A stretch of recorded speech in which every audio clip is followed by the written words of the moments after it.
getting involved in Mohbad's death and everything. She's not like involved in Mohbad's death. She saw like the justice for Mohbad and everything, and she had like the desire to actually just get into it and try to fix things as a popular person, and she's good in the industry and everything. So she just wants to like help in the whole case and all like that. But it became bad that people have been insulting her family and everything. Likes of our very own activist, Very Dark Man. Very Dark Man even said she stole money from the investigation and everything. And it's really, really sad that she just wanted to just help a fellow citizen of Nigeria to get justice, and it turns out to be this way. So she's really, really not happy about it.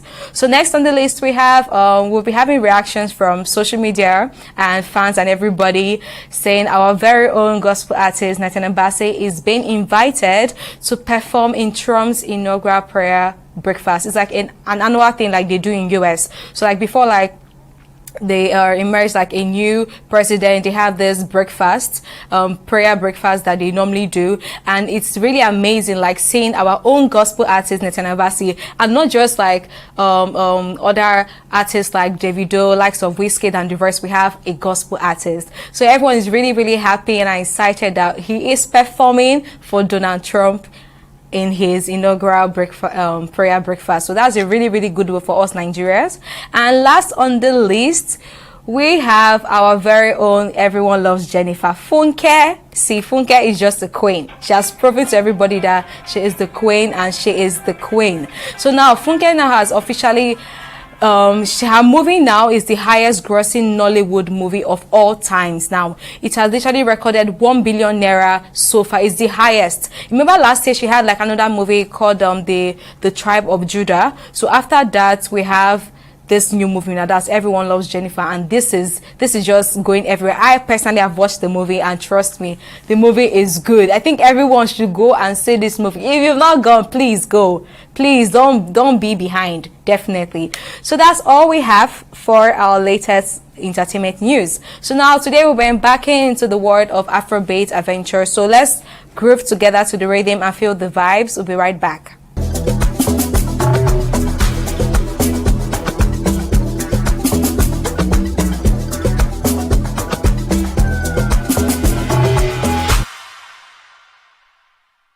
Welcome back, guys. Here with me in the studio is a singer and a songwriter. His name is Daniel Talabi, who is a graduate from Elizade University, and he studied banking and finance, and he is into music. He has started music since 2018. Here with me is Wavy OT. Hello. Hi, and welcome to the show. How have you been? How's music been? Been a good journey so far. That's good. Exciting. Yeah. So now just tell me about music. What inspired you and how's everything been? Basically, music is everything for me. Okay. Music is everything for me. Growing up, I listened to a lot of music from my mom and my dad's playlist. So, and I'm a Yoruba boy, so something I just really love. Like growing up was music. Music was just all I loved. Even while I was in school, music was just all that was in my own head. Okay. So if you ask me what is music, I feel music is me. I am music. Okay. Yeah. So what inspired you into music? What gave you the inspiration? Like, why should I go into music? Why? If you find something you love, I feel you should spend more time with it. You know, understand? This life, you have to do what you love. Love doing. So you have to, when you found what you love, spend more time with it. Create with it, evolve with it. That's why I picked music. Okay, so now how's the journey been so far? From when you started to how it's going. Let's talk about your challenges. When did you start music? What year exactly? Okay, I started music professionally in 2018. That was when I was almost rounding up my schooling. Okay. So before then, I have been doing some kind of rap battles, freestyles here and there. So, but then, because of school, I don't like to rush things. I like to, if I'm focusing on this thing, I go all in. So while I was about finishing from school, I now decided that, okay, it's time for me to start venturing into what I actually love. Want to do. And then I dropped my first song. That was a feature with someone then. Then ever since then, Pray. So I think it's only on SoundCloud or okay. So after that song, I kept on recording, I kept on writing, and all. Yeah, and I kept on going with the music. Oh, that's good. So now let's talk about your challenges. Trust me, I know you must have had 1 or 2 challenges starting music. Like when you even got inspired to start music, how did you get to communicate with family? At first, like you said, you had to wait for like school to like finish and everything for you to actually go into it. So like telling parents that, oh, this is what I want to do. Did you have issues with communicating with what you want to do? Like, Daddy, I want to do music, not banking and finance. Daddy, I want to do this, not this and that. So tell me about it. What challenges did you have? Yeah, you know, coming up from a middle class kind of father that is very okay. He's not the richest, but then he's my own richest. Okay. You know that you have to study. You have to study wherever you are, whatever environment you are in. So at that point in time, all I noticed was my father was looking for someone who was going to be a graduate of his family. He wanted all of us to be graduates. Yeah. So for the both of us not to clash, I had to first do that and come out with a certificate. But before then, they already were seeing the signs that, oh, this boy likes music. He's going to do it. But when I now finished the school, I was like, okay, I've come out now. I'm done. This is time for me to do me. What you want to do. Yeah, so that I didn't really have any issues. My mom is supportive. My dad is supportive. And everyone is. Everyone, my brothers are all supportive of my music. Okay, so tell us a bit now about your first song. What inspired it? Where you got inspiration from? And why that name? Wavy. Yeah. Okay. Let's start with the name. Okay, let's start with the name now because Wavy, okay? Wavy let's start with the name. Now, Wavy is Wavy Orolu Atalabi. That's so like my middle name. But then it's still Wavy Orientation. Okay. So that the fact that I'm wavy doesn't mean I don't know what I'm doing. Okay. I can move this way, move that way. Yeah. But wavy still has a konuche. He knows what he's doing. Okay. So that's the meaning of wavy OT. Oh. And the first song, let me talk about Wami, because Wami was like the first song I dropped. No, I dropped that actually brought a good reception back. So Wami was a song that I recorded as a result of life lessons you've had. Yeah, life bullies, life experiences. Like, you can't do this thing. I'm not sure you can do it. And I'm like, this thing, I'm going to do it. I'm not only going to do it, I'm going to prosper from it. So Wami came from that inspiration. Wami came from the inspiration of, okay, I want to come out. I want to come out. I want to be outside. I want to show my talent to the world. I want the world to know that I can do this music. And Wami means find me. So they've been looking for me. That's what I was trying to say. That's a good name and everything though. So now you're getting into music and you said you started officially in 2018. How's it been? Producing, writing, everything, how's it been?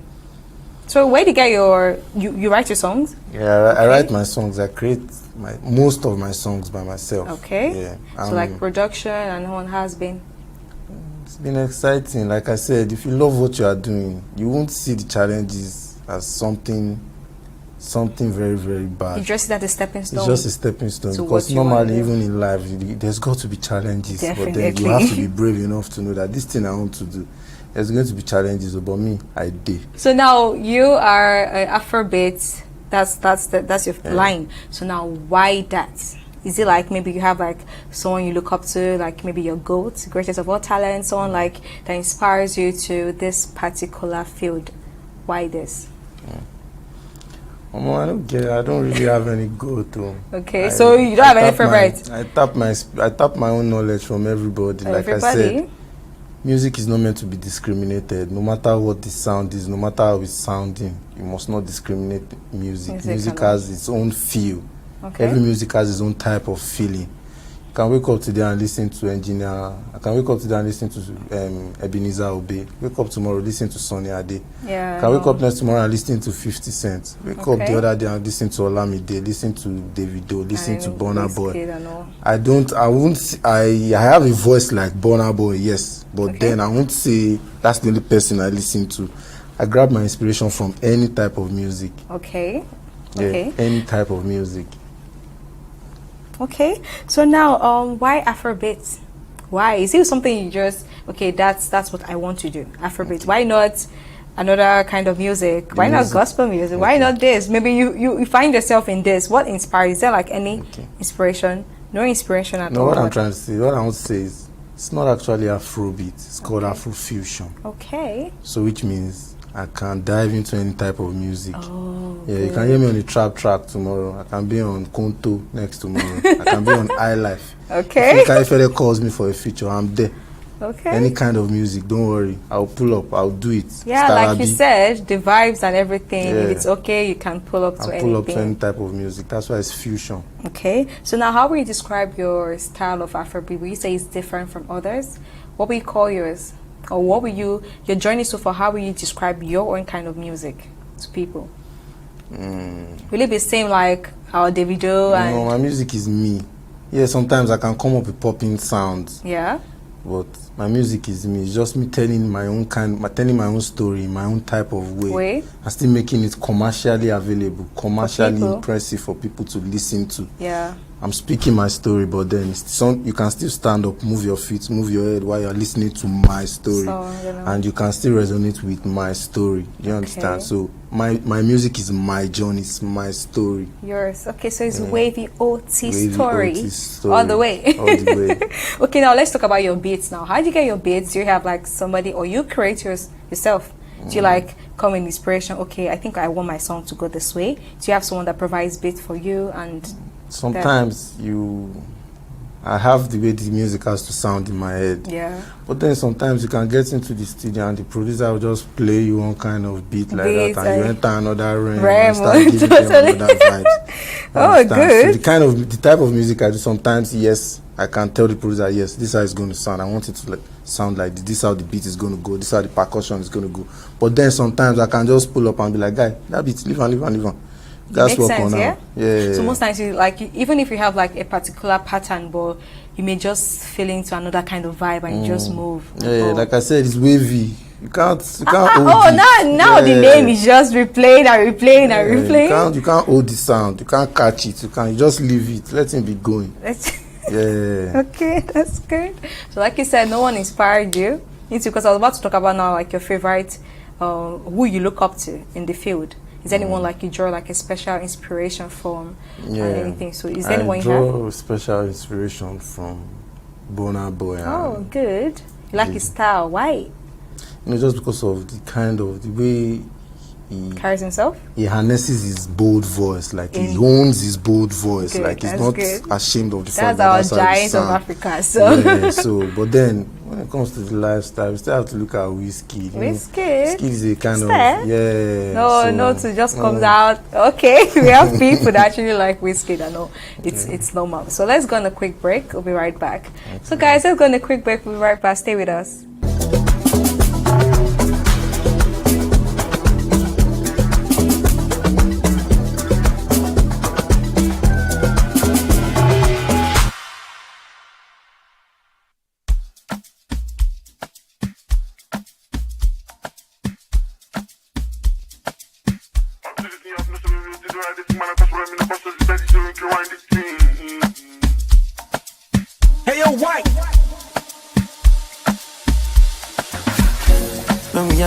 Spirit, but I swear you know easy. Wallahi, the money no be somebody money.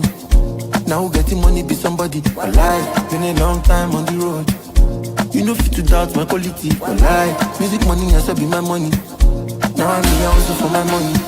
Money si moti jara me, ma te to sara me. I dey fakalu balakala o mi I kala me. Me a dey para me. Jehovah look over me, no go bother me. Brother me, no go bother me. Anything I touch, you they conquer you.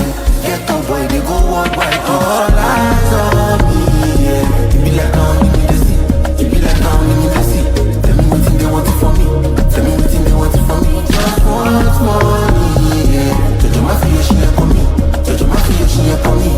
Jojo mafia, she ain't for me. Yeah, that's the power for money. You see this life, me, I know fear. Welcome back, guys. So that was Jeremy by Wavy OT. I love it. Honestly, I love this. So tell us about this. What inspired you about this? Jeremy was a track that I came up with after Wami. Oh, okay. After? So it's like a journey. Oh. You are looking for me now. You found me. Now that you have seen me, I have sense. My brain is working now. Don't think it's that way of before. That's the meaning of it. You are looking for me. Yes, you have seen me. Now that I'm here, don't play with me. Oh, okay. Like, don't want to joke around. Yeah, don't joke around. With this music thing we are doing, please, don't joke with me. This is my life. Now and all. This is all I got. Okay, so what inspired you into it? Into Jarami. Yeah, Jarami. The name, I like the name. It sounds like Moti Jarami ton, like Moti Jar, like I don't know how to explain it. Like I don't wise. I don't know what thing I do. Okay. I don't know what thing I supposed to do be this, and I don't they do them. Oh, that's good. That's good. That's good. That's good. That's good. So now the video and everything. I like the there's a scene where you had like your friends. You're like trying to talk to Sense and everything. So what came? Is that what we wanted? Like what brought about that part? It was my producer, cinematographer. Okay. Yeah, Softy. Shout out to him. Okay. So he just heard the song and was like, he likes the song. He wants to help me with a short video. And I was like, okay, let's go. Because the short video came up during a music camp. Like we were doing some kind of recordings. Okay. So he came around and he was like, he heard the song. He was like, have you dropped it? I said, yes. I just did drop it. And was like, okay, let me do something for you now. Let's work. Oh. And that's how the video came up to be. Okay, God I like the bless song. Softy for that. Oh, good. I like the beats and everything. So who did the beats? Yo White. Oh, another person from Zanga. Oh, that's good. So now, in all your projects, let's talk about like which one is your best so far. Which one that really, really inspired you, that got to actually come out the way you wanted it to come out? Which is your best project so far? Every project is. It's good, but you come on, you should have one. I'll just say my best project so far. I'll call it Wami. Wami. Okay, I can't wait to play Wami for my viewers. Like, so everybody gets to see why. But like, why is that one the favorite? Is there a story behind it? Because of the energy. Yes, there was, like I said, there were conspiracies. You know, when you're not sure of what you're meant to do, like when you're coming up, when you're not sure of what you're meant to do, people will take you for granted. They know you can do this thing, but then because you don't trust yourself enough to know that you can do this thing, you would not get the reception you want. I'm not after the reception, though. I'm not the type of guy to be after what they are saying. I just want to do what I'm feeling. Yeah. But then when I'm doing what I'm feeling, and you're like, I don't know what I'm doing. That was the ginger. That's who's all these people. I don't do that. I know what I'm doing. Okay. Now let's talk about, like you said, we talked about your challenges, but you said you didn't really have any more challenges because you see it as a stepping stone to this. So now, if we want to talk about what's it called, your starting from where you've started from, let's just say 2018, you've been bringing out songs and everything, and when you get, you know, like we're in a society of, oh, they want to know who you are before you get into some kind of parties or events, like who is coming, like we don't know him, like a popular person. So did you face issues with, like, you're an upcoming artist, what issues do you know you face, like coming up and all? The only issues an upcoming artist I feel face is just funding. But then, like I said, it's not, I don't see it as a challenge. Why? Is because whatever I'm going through, every up and coming artist must go through it. And definitely. While I was pushing the music from 2018, around 2023, some management came up. Mickey, shout out to Mickey Studio for coming up, and they were the ones who tried to pace, like fasting my journey, like in the space of a year. Yeah, I'd already dropped like 10 songs or so. Wow, that's so good. Shout outs to Mickey Studio also, like I said again, shout outs to them. So they were the people that came to push they saw what I was doing, and they were like, okay, let's try to work together, and they pushed it. And I don't expect, this is my journey, like I said. I don't see anything as a challenge personally. I'll just laugh about it, write 16 bars, and I'm good to go. Okay. Good. So now, since you don't see anything as a challenge, how will you describe, or let's just say your achievements? What have you been able to achieve? Like, have you been able to fulfill your dreams? Like, you had the dreams growing up and everything. Are you actually saying it? Have you been able to achieve it, or are you actualizing it at all? Just tell me how you feel with your dreams. I feel blessed. I feel opportune for God to even allow me to be in this place here, this time. So, like I said, I will repeat again. I don't see anything as anything. You don't Shout outs to Mickey. They came on board and they helped. Blessed to Mickey. I have close to 500,000 streams now. Good. You understand? And by the special grace of God, this year we'll still see maybe like 15 million. Oh, that's good. You understand? So is there anyone you really want to work with that we should anticipate? Any of the known artists you feel you actually want to work with? To be honest, that I'm already doing the music and people are already hearing me. I'm happy about that. I've fulfilled part of my dream. So any artist that comes now, I'll just see it as a blessing. Blessing and all. So now you mentioned funding. I know funding actually is like one of the major problems because it's not easy in this particular industry. So like push your songs and get to work on it, creating and everything. So like it's actually not easy because most times when you even get to release a song, you have to still push the song to actually get to audience and everything, your target audience, what I mean. So now, how will you say the funding has been? And a smooth one, or just tell me about your funding and all? Funding has not really been a smooth one, not until I found Go Back Again, Mickey. You understand? Again? When I found Mickey, Mickey tried to help me push it, and they made the funding sort of a little bit easy. And I believe that after now, the funding will still get... Whatever challenge I face in my funding, I feel like it's my journey, it's my cross. It has to come. So if sometimes some challenges come for you to scale higher. True. So I don't see it. Like I will repeat again. I don't see any challenge. So long as I like this mind. This yes. So long as I'm waking whatever up, comes, no problem. So long as I'm waking up, God is giving me the gift of life to wake up and keep singing. We go. We move. That's good. That's good. So now, where do you think you want to be in the next 5 years or 10 years to come? Where should we? Do you have a picture? Like, definitely you have dreams here, but like, where do you want to see yourself in the next like 4 years to 5 years to come? I want to see myself actualizing everything. The music. I still want to see myself singing the music. Wherever I will get to by then, it's in the hands of the creator. Oh, but then I know that so long as my creator keeps waking me up every day till that 5 years, I will be somewhere you also will be proud of me. Yeah, I'm like, yay. I know. So that's good. So now let's do something very, very simple. I know it's a simple thing to you. So let's just do one or two. Just freestyle for us. Just give us one of your jams, hidden one, anyone. Just freestyle. But look at the camera and just freestyle. Okay. Do you need a beat? Should I clap? You're good. Don't worry. Why? Okay. Mesmerized. It be later where I realize, to be good, you know, really too good. It dey good if you bad sometimes. Now later where I understand. See as a star gas to shine my eyes. Cause as they see me as a good cheerful giver, they no mind me, then run me down. Kini mo she. Waiting I want say, waiting they play. Me o fek pe lori gba, no go like stay. Make I note on what a pity, what a big shame. It's been a long time coming from far away. Wavy your logo turn far away. I don't stop to the cap me o le shalaye. But I steady pepper them like Tatashe. And so me sing. I love me and that's all I need. If I need anything, me just call on me. When you be no day, na me day for me. Me no see nobody except from me. Say, I love me and that's all I need. Me no see nobody except from me. I know finesse so.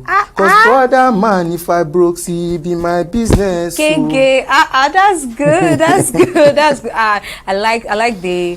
I think you got Pepe at the point. I like the vibe. The energy is given. 10-10. Thank you so much. So now let's go on a short break. We'll be right back. So guys, let's go on a short break. We'll be right back. Stay with us.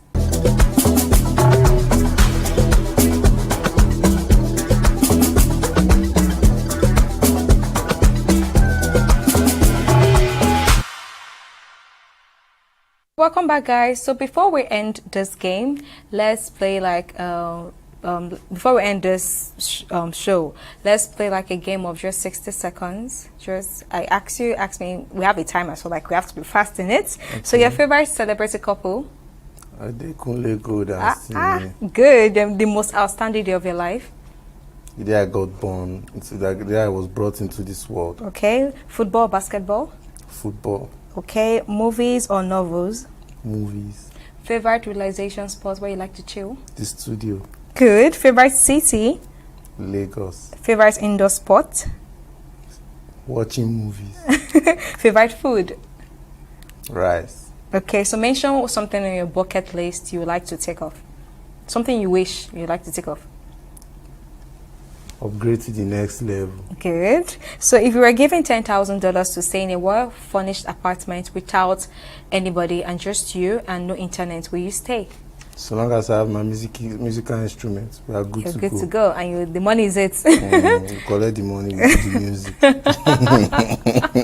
So guys, that's all we have today on the show. Thank you so much for coming. I really You're appreciate. welcome. So we look forward to more songs from Wavy OT. And where can Yeah. we find you? Like your music? You can find my music on all streaming platforms. All streaming platforms? All streaming platforms. Okay. Radio is available. Everywhere. Yeah. Active. Active. No problem. Thank you so much. You're welcome. So guys, that's all we can take on today's episode. Thank you so much for staying with us. We'll see you next time. Bye for now. And before we go, let me leave you with one of Wave OT's songs.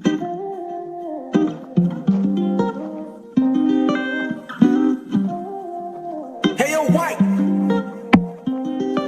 You see, don't tell when I they watch you now. They make you look before you move, now they don't get you down. Many are the God, but you feel is the chosen one. Maybe have to show me, I go with that assassinal. We fast and pray 7 days, you know, if you beat me down. Many girls showing signal, but I'm too busy now. Cause I'm on the road like sugar, me, I'm money.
Hello and welcome to the program. I'm Simisala Achigun. Senegal and Chad have reacted strongly to French President Emmanuel Macron's statement that Sahel countries were ungrateful for the role France played in fighting jihadist insurgencies against terrorism in their regions.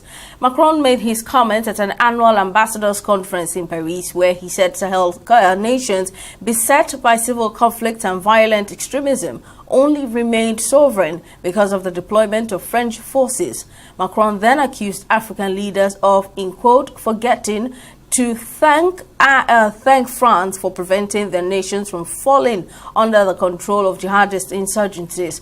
On his part, Chad's Foreign Minister Abdurrahman Koulamala has expressed concern over Macron's comments, saying they reflect a contemptuous attitude towards Africa and Africans. He said French leaders must learn to respect the African people and recognize the value of their sacrifices. Meanwhile, Senegal's Prime Minister Ousmane Sonko said France had in the past contributed to destabilizing certain African countries, such as Libya, which had disastrous consequences for the region's security, adding that France has neither the capacity nor the legitimacy to ensure Africa's security and sovereignty. France has been on the back foot in its former colonial territories of the Sahel region of Francophone West Africa after military coups in Mali in 2020, followed by a second one in 2021, Burkina Faso in 2022, and Niger Republic in 2023 forced the withdrawal of French troops.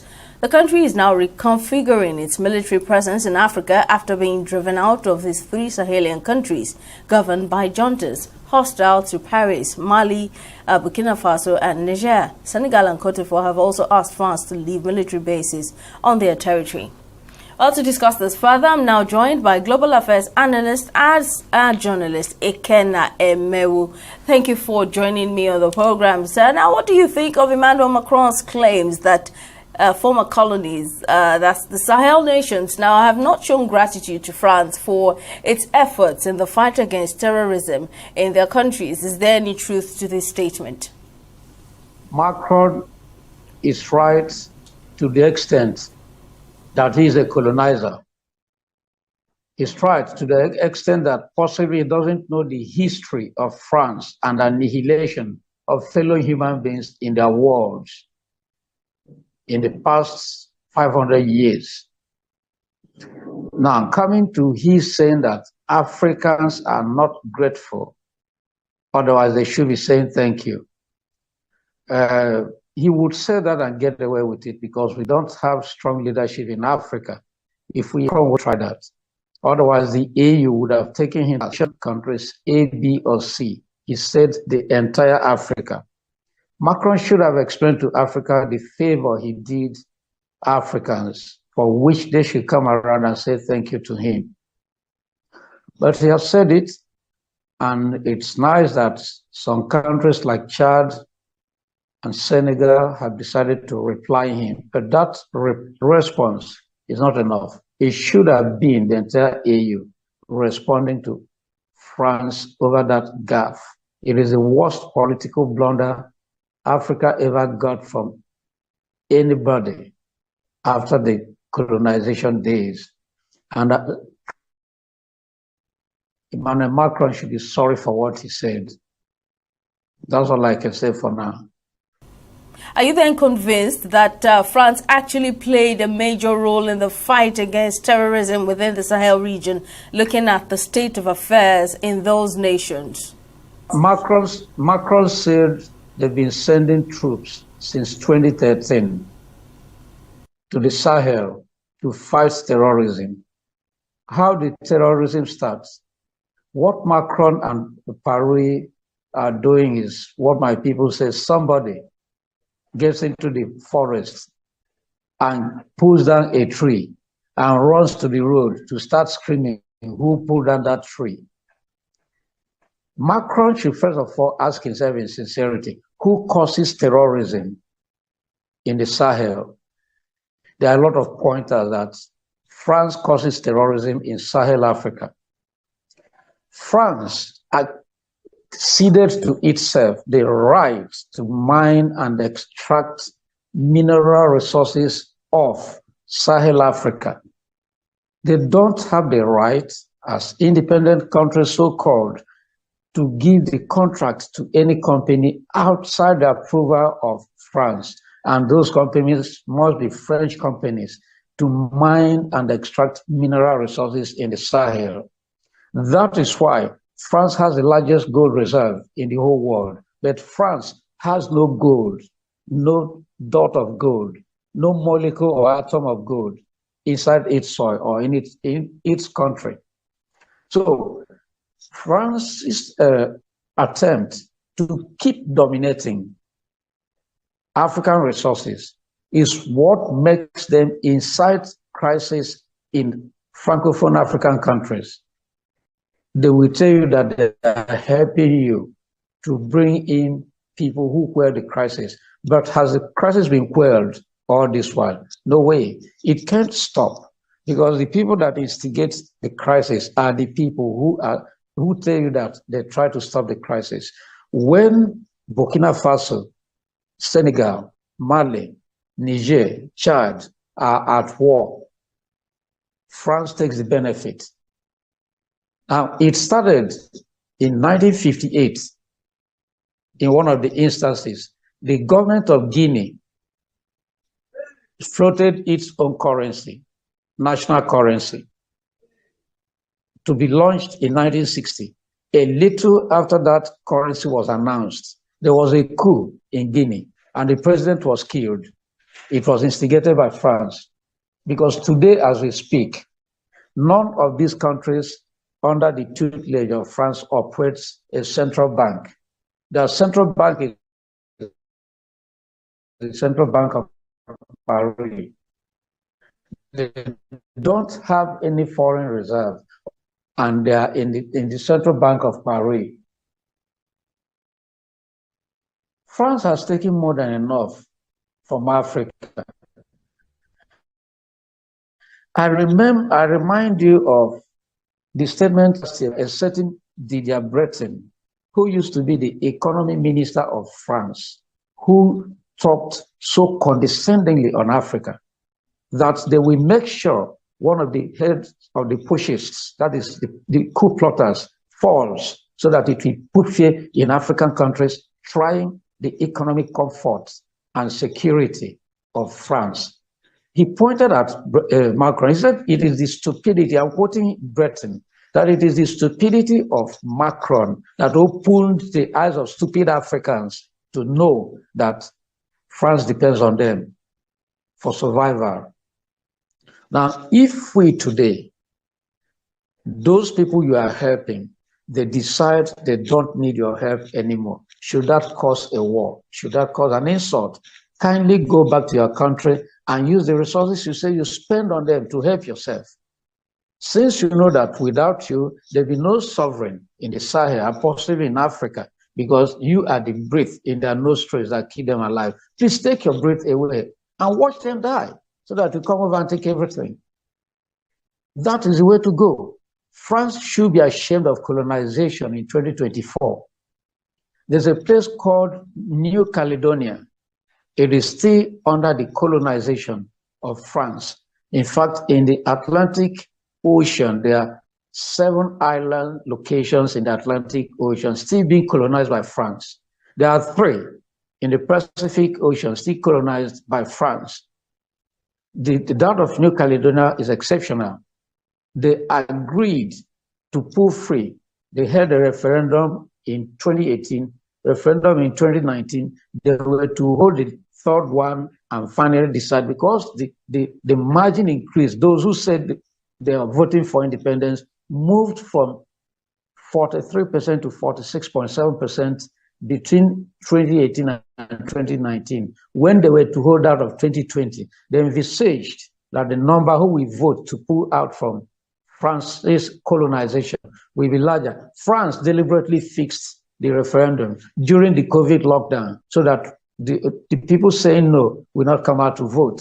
And they rigged it and told the world that New Caledonia still accepts to remain under the colonization of France. France should be ashamed. It gave or considered what it calls independence to the last Francophone country in Africa in 1977. That's Djibouti. 47 years after, France still hasn't taken enough from Africa. They still want to compel Africa, to hold Africa down, and to exploit Africa and crush Africans. And whoever opposes it, Macron comes out to insult the entire Africa. It's unbecoming. France should be ashamed. The country called France should be ashamed. It started long ago. The country that bruised the whole world and humanity and all races most was France through colonization. After Haiti, the first black race made of slaves to be free, gained independence in 1804. After defeating the armies of Napoleon Bonaparte, they came back in 1825. King Charles X of France to insist that Haiti must pay them reparations according to them for the slaves they lost who used to make resources for them. Who were those slaves? They were all black. They were Africans, shipped here by force into the American continent. Now, they levied Haiti 150 million CFA in 1825. Haiti completed paying that money in late 1940s. How did they get the money to pay? The same France, through the Central Bank of France in Paris, loaned 150 million CFA to Haiti to pay France. And as they were paying France, they were paying interests on that loan. That is what crippled Haiti today. France is responsible for the crippled situation and state of the state of Haiti. France has taken enough from the human race. They have bruised humanity enough. Macron should be ashamed. It's unbecoming. How could France call itself civilized when they're still subjugating fellow human beings in 2025? Given that France's influence in these Sahelian countries is waning, what do you think prompted Macron to make such a statement? It is frustration. France lives off African countries. France lives off its colonial territories. None of them is free. When they were about to leave, they drafted a crafty and deceptive and deceitful law they call the law of assimilation. That wherever you are, so long as you belong to a French territory, either former or presently, you are a French citizen. Look at their football club. Look at their Olympic Games contingents. Who populate them? Blacks. If this happens, anything happens to severe finally the relationship between African countries and France, France will really feel the heat. Less than the next 20 minutes. So the reason he spoke is out of frustration. Like I said, Didier Breton said that it is the stupidity. I am quoting Breton. The word I'm using is that of Breton. That is the stupidity of Macron that opened the eyes of docile Africa to know that France had been living off them. So they know what they will lose. Without these African countries and the colonial territories they still plunder and exploit, France cannot come close to being a superpower. So Macron's outburst is like that of a drowning person. He knows that these countries are hell-bent on living, on pulling up the shackles around their wrists and their legs. So he has nothing else to do than to start descending into obscene words and languages. But that said the situation. He knows France will feel the heat, and it will happen. And I wish these African leaders will hold steadfast to their resolve right now. Going forward, what do you envisage the relationships between France and Sahel nations will be like, especially after Macron's statement against its former colonies? I don't see it getting better. If, for instance, Macron was civil in his choice of words and vituperations, maybe it would have doused the tension a little. But now he is out for war. I don't think those people in charge of the Sahel countries are cowards to the extent that Macron will browbeat them with his insults and tirades. It won't happen. They will hold fast, stick to their guns, and dare him to do his worst. So I don't see it getting better. The New Year message of Ouattara, Cote d'Ivoire president, this 2025, is that all the 900 military troops of France must leave Cote d'Ivoire before the end of this January. That was a concluding message from Senegal, the president of Senegal. They have to go. They have to leave Guinea. They have to leave Cote d'Ivoire. They have to leave Senegal. They have to leave Mali, Burkina Faso, Chad, and Niger. It is not their place. There are no troops from any of these countries or any African country that is occupying or has a spot in the French territory, in the country called France. Now, these people said, you have done us enough favor. Take away your favor. We need it no more. It is not going to get better. And I wish it doesn't get better, because getting better means these people returning to the tutelage of France. And no reasonable African will wish that these countries will remain under the tutelage of France. No, it shouldn't be. Mr. Emewo will continue this conversation after this break. Stay with us. The program will continue shortly.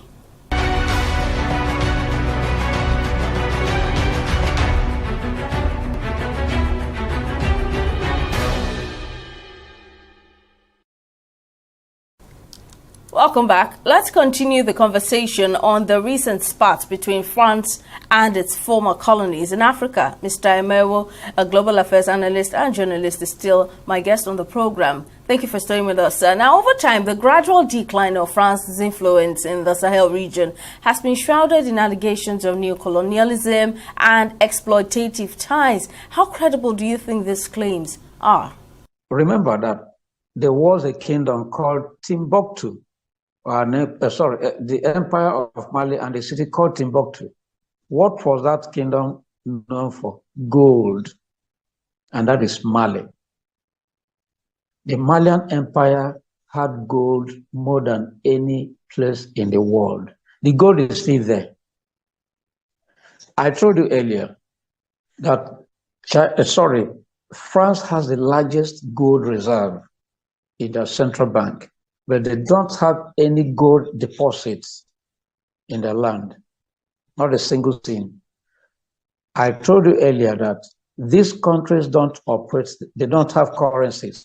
You know that all of them use the CFA, and that CFA has variable values. The value of 10 CFA in France is not the same as the value of 10 CFA in Burkina Faso or Mali.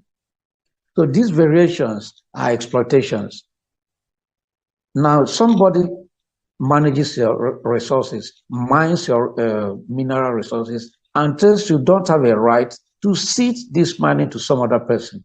And when it is sold in the person's currency, and the money accruable from that is deposited in the person's bank. How else do you define exploitation? These are the facts. These people know what they're saying. So there's exploitation. And I think the fear of a graduate going to be jobless shouldn't be enough to hold him in school forever because he wants to keep studying. Even if the Sahel countries are going to fail, I don't think France will be prosecuted for the failure of Sahel countries. Allow them to go and fail. Even if they're not going to run themselves well, that's fine. They have to learn by practicing how to manage themselves independent of the dictation of France. France has never been a good master because a good master allows the servant to grow and feel free to exercise what he learned from the master. So the way France is imposing itself on Sahel African countries and all Francophone African countries in perpetuity is a sign that there's something it is gaining it doesn't want to lose.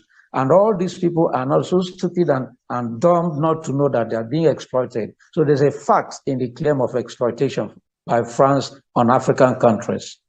Now, your opinion, could this sad relationship between France and its colonies have any effect on its economy, that's France, now? And is there a likelihood of a restoration of relations between these nations? Either France or Britain or Belgium or Portugal, none, not a single one of them can claim being advanced and developed without the resources they looted from the countries they colonized. When King Charles was to be crowned in England as the reigning monarch, India filed a petition that the crown the wife was going to wear, the queen, was stolen, was made from gold and other diamonds stolen from India.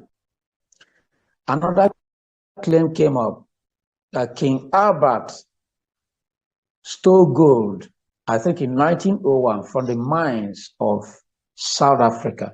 With that, the crown King Charles wore was made.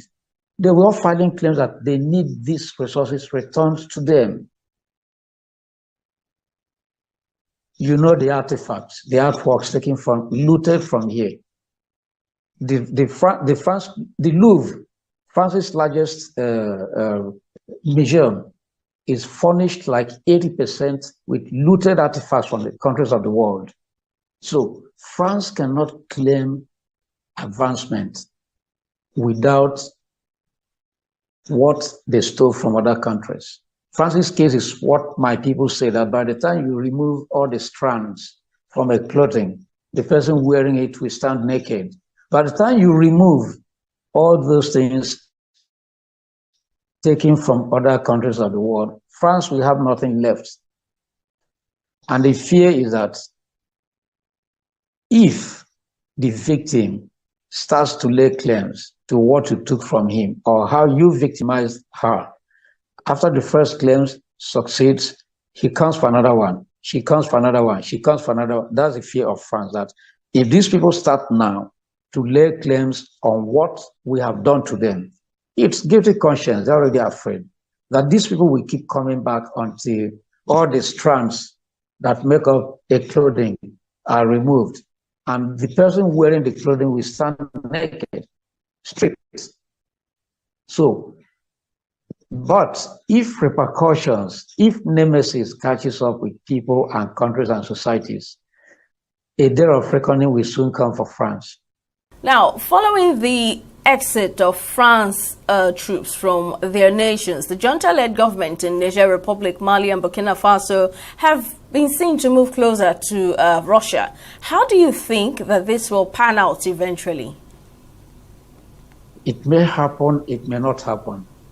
And when you discuss France sparring with Russia, so what would invariably play out is NATO against Russia.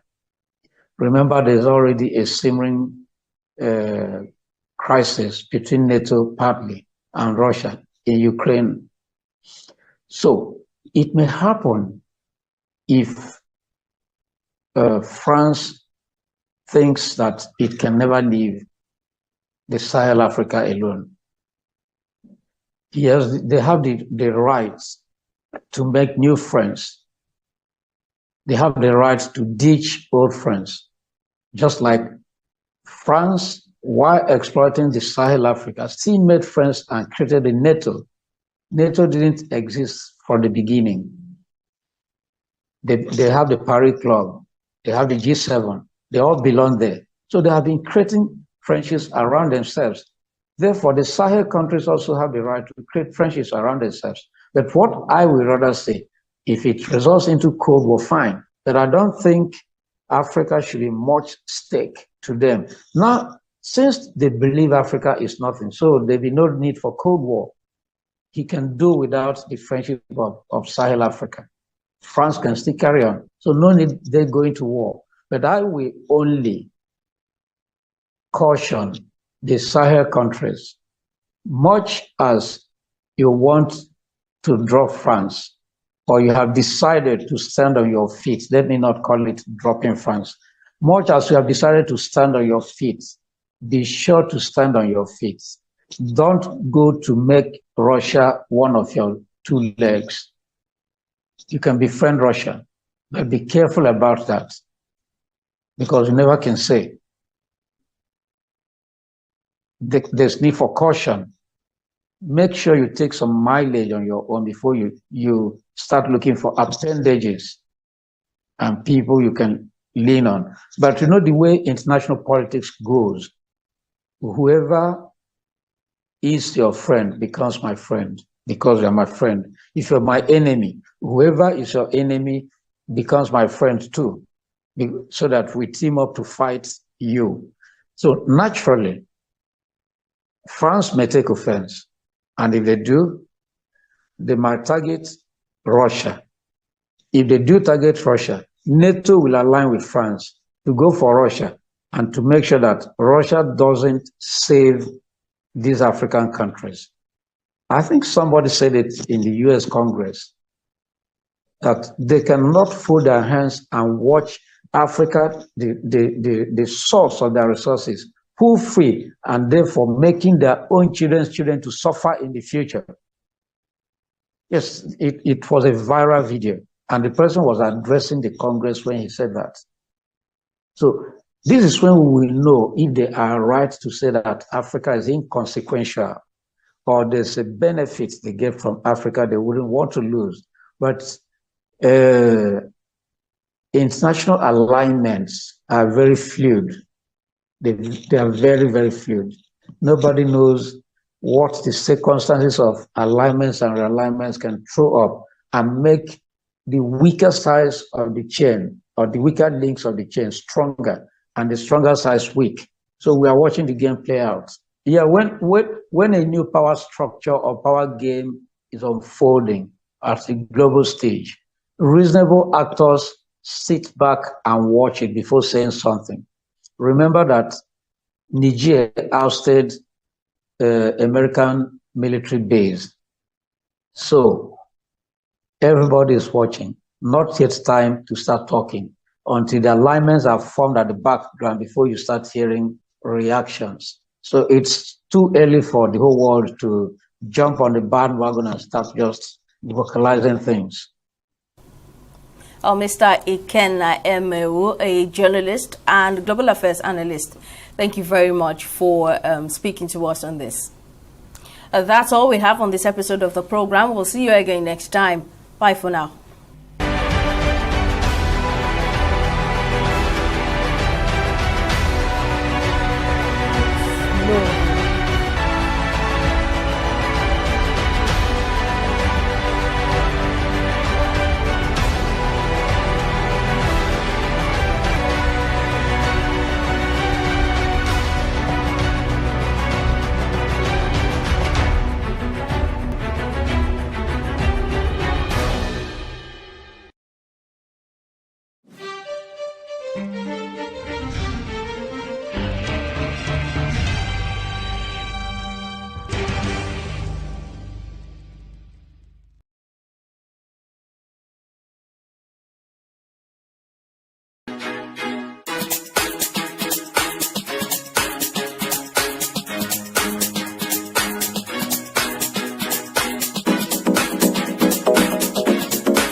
Good day and welcome to your favorite sport program on TV360 Sport. I'm Mudashiru Shitu. I'll be your anchor in the next few minutes to look like one particular topic that has been trending across the Nigerian sporting sector. I'll be talking about this alone. I have a veteran sport journalist who has done so well for himself in the world of sport. talking about Kunle Solaja. Is going to be my guest on the show as we look at this trending topic about the appointment of a Malian, the appointment of Eric Chell as the new Super Eagles coach. In Abuja, it was announced after so many days of waiting who is going to be the next Super Eagles coach after the resignation of the George, almost 10 months now, and after the fact that we know that Austin Iguavon is not going to be the coach. So the Nigerian Football Federation, led by Mohamed Ambo, settled for a match. But this appointment did not go well with Nigerians. It has caused a lot of mixed reaction about why should we appoint a Malian. Some said that's a good decision. But majority of Nigerians felt that that's a slap on the face of Nigerian coach. That if you can appoint a Malian, why do you Malian to appoint? You just appoint any of our local coaches. So, but talking to earlier is Kunle Solaja, who will dissect and tell us many reasons and is an expert opinion on this appointment. It's good to have you on the show, Kunle Solaja. Yeah, thank you very much. It's a pleasure to be with you. Yes, are you as well as millions of Nigerians? Let me not use the word devastated. Let me use the word surprised that Eric was appointed as the coach of the Super Eagles. I'm not disappointed, and I will say it's not a shock to me. Even though I don't know so much about Eric Chell, but most people who are angered by his appointment are doing so because of where he comes from. He's a fellow African, and this is the first time since 1949 we will have a non-Nigerian African handling our national team. And I don't see anything so special about it. It's not unusual to have nationals of your fellow continent guiding your national team.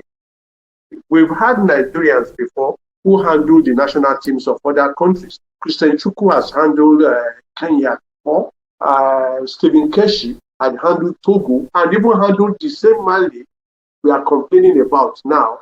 We've had Onibide handling Trinidad and Tobago. We've had other nationals handling other national teams of other countries. So, and we nearly had, what do I call it, an Egyptian handling Adas Hassan Shehata.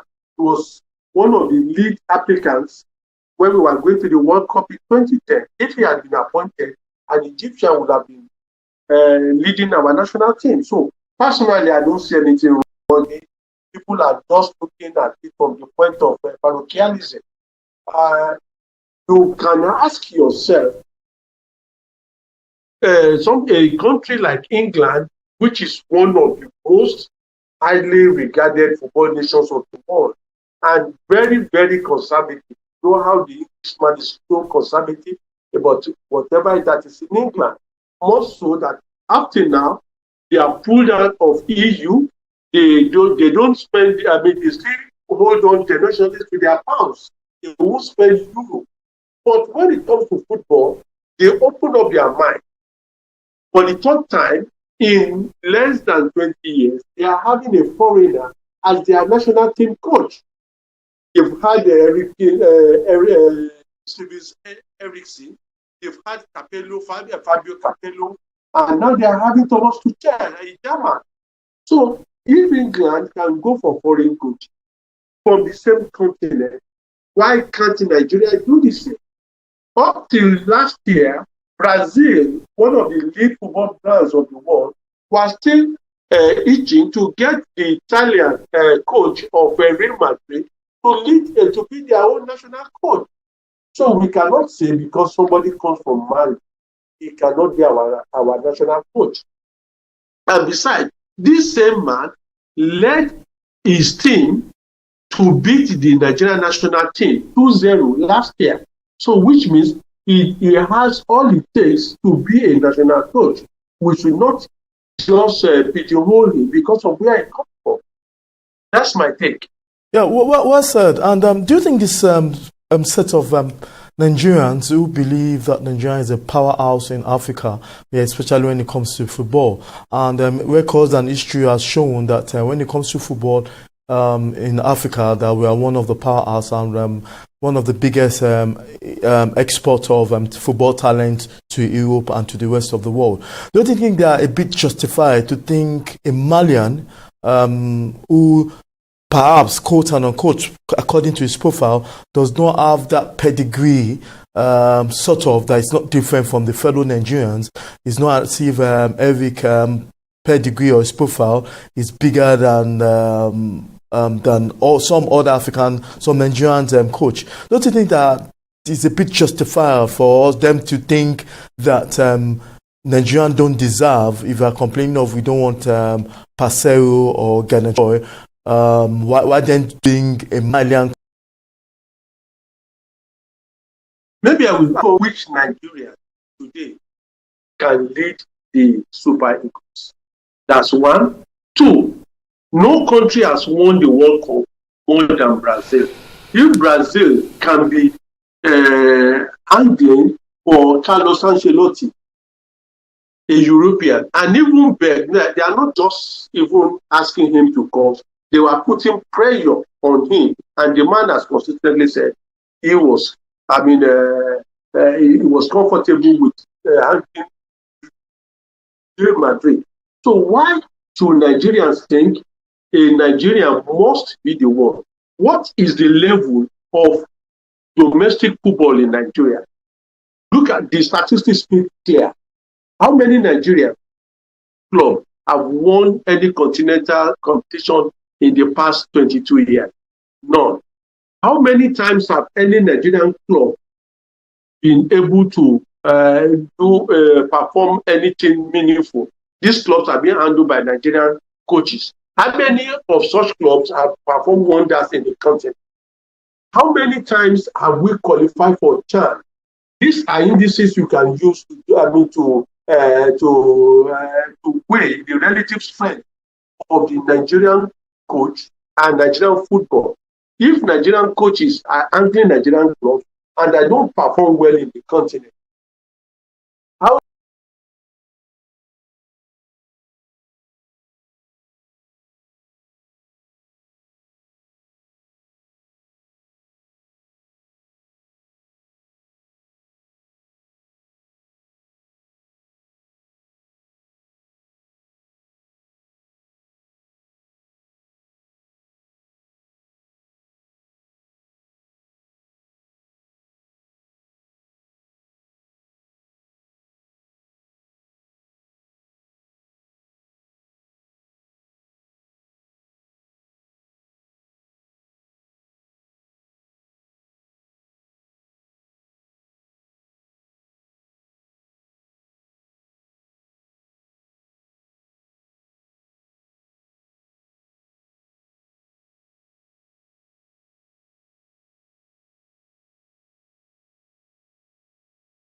was against Rwanda, and we lost.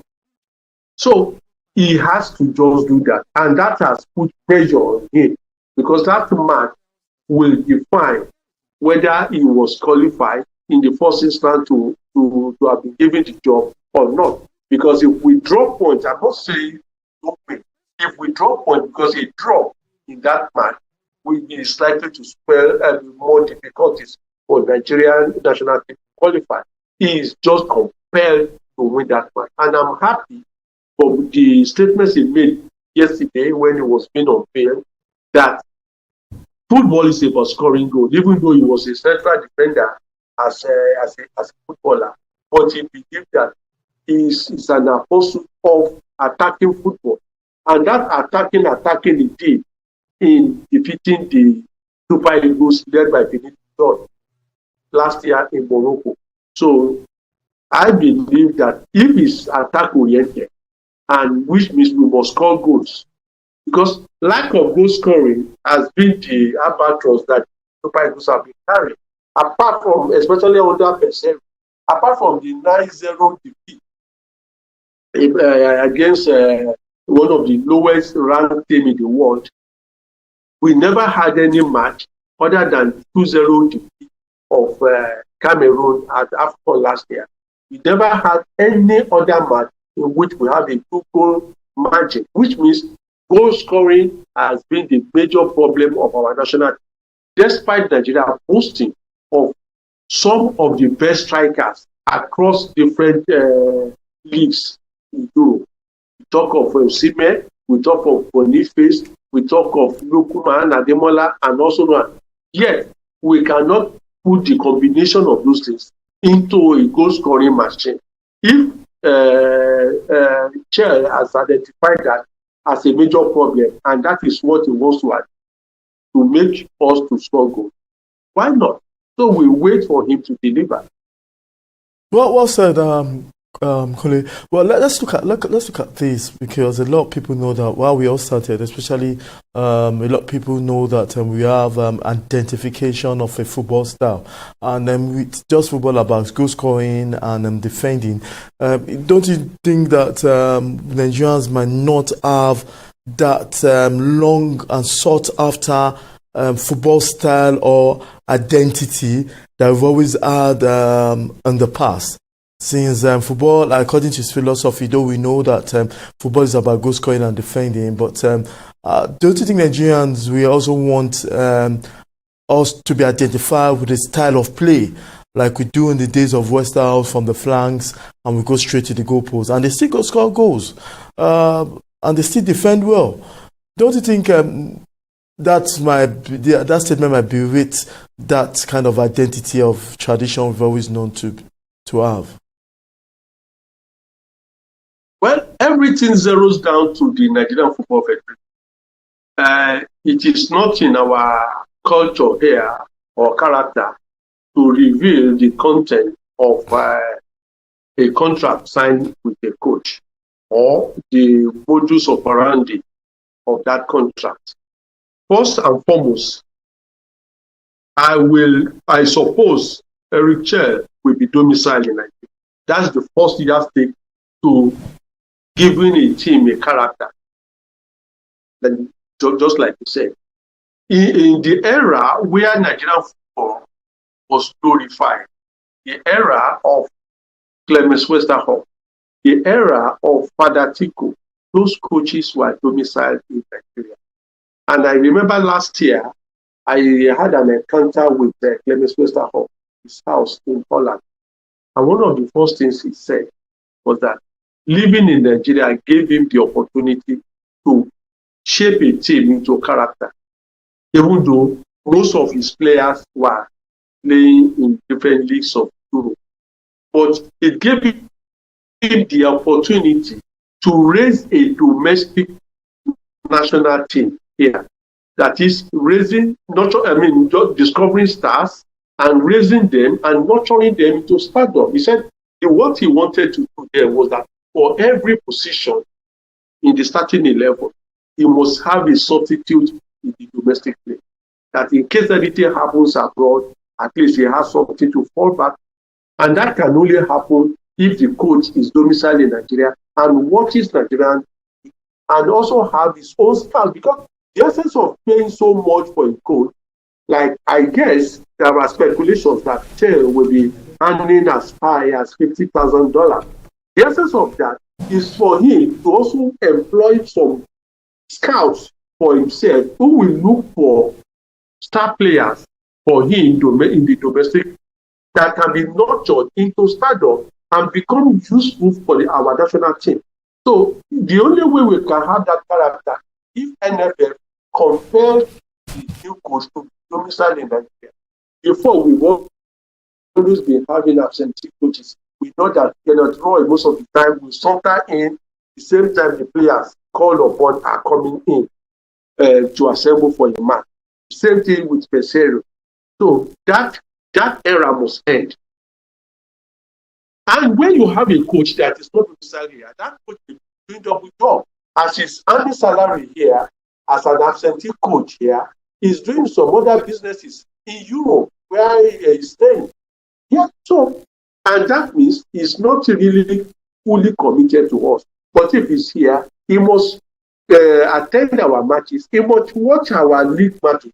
The league players may not be the ideal players to command we call it first 11 shirt. But if you invite them, if you nurture them, by the time they go back to their different clubs, they go back as better players.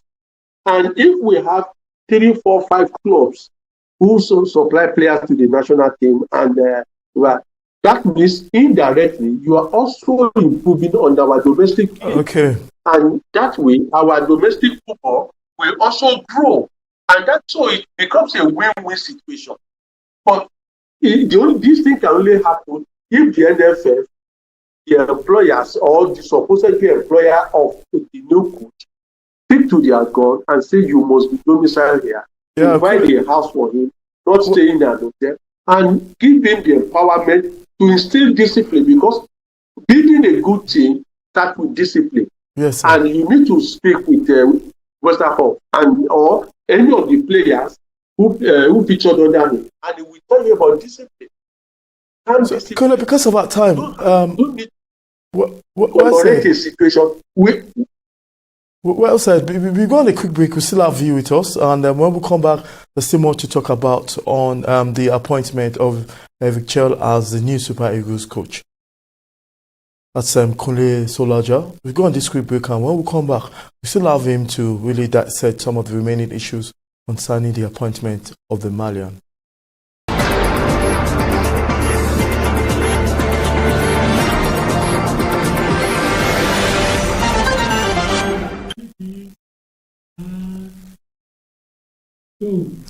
Welcome back. It's TV360 Sport, your favorite sport program on TV. And let's not forget, you can join us on all our social media platforms to be part of this wonderful movement. You can join us on our X account and our Facebook, not forgetting also on our Instagram. If you're just joining us, I still have Kunle Solaja with us in the studio, talking about the appointment of the new Super Eagles coach, the Malian called Eric Chell. Still have you. Let's go to, without wasting so much of our time, let's go to 1 or 2 more questions as we round up for the show today. Do you think it's difficult to say that there's a bit of luck surrounding the new coach that might make us qualify for the World Cup? If we plan towards qualification, we will qualify. For instance, the team that is leading our group D, is Rwanda. We are meeting Rwanda next. If we beat Rwanda with our 3 points, we move to 6. Rwanda is leading the group 7 points. That means we are just 1 point behind the initial group leaders. And hopefully, too, the results in the other group might just be in our favor. Rwanda is not the only team with 7 points. I think South Africa also has 7 points. So, and the same thing with Benin Republic. So, if we're able to pick our full points in the next matches involving these countries, because as we climb those countries who will come down to beat them because you are gaining points against them. So it is still very, very possible for us to qualify. But it's difficult, but it's not impossible. We just need to plan towards it. Pick those matches one by one. And especially we should also be aware that we have some very, very critical matches to execute. One is the away match against South Africa, which will be in South Africa.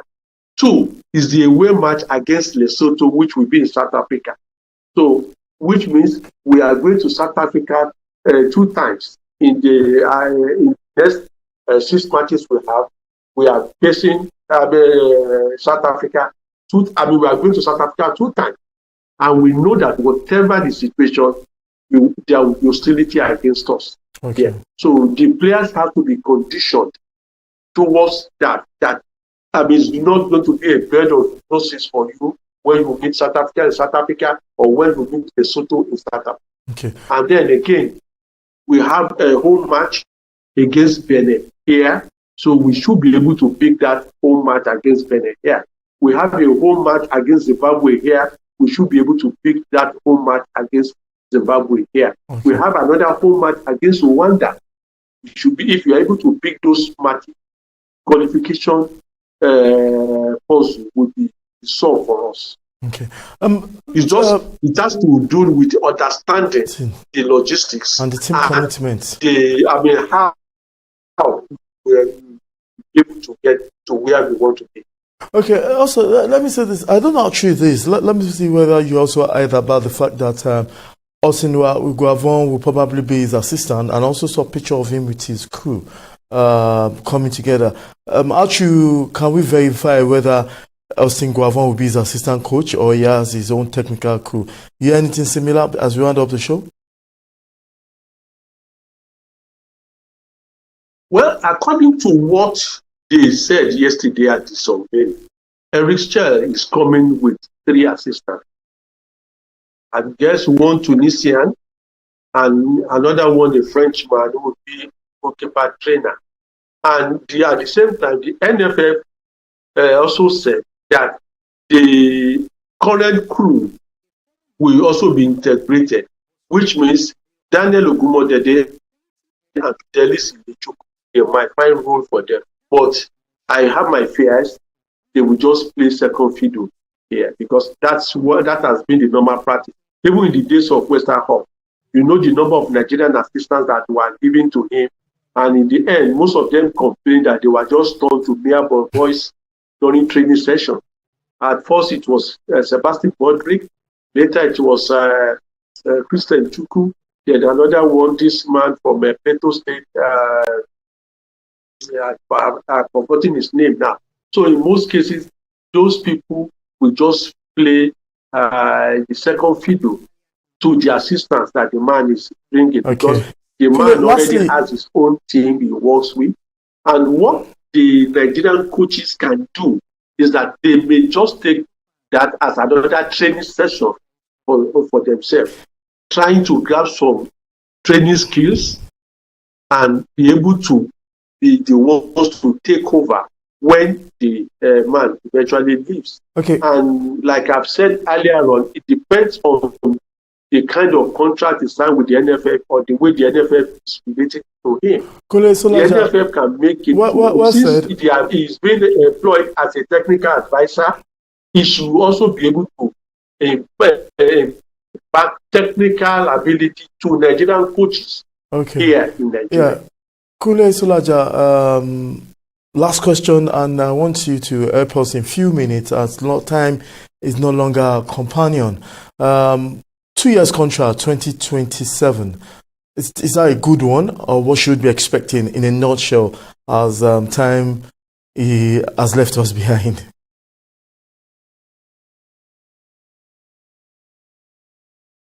Well, what I expect is turning the Super Eagles into a goal-scoring machine, like the man has said itself.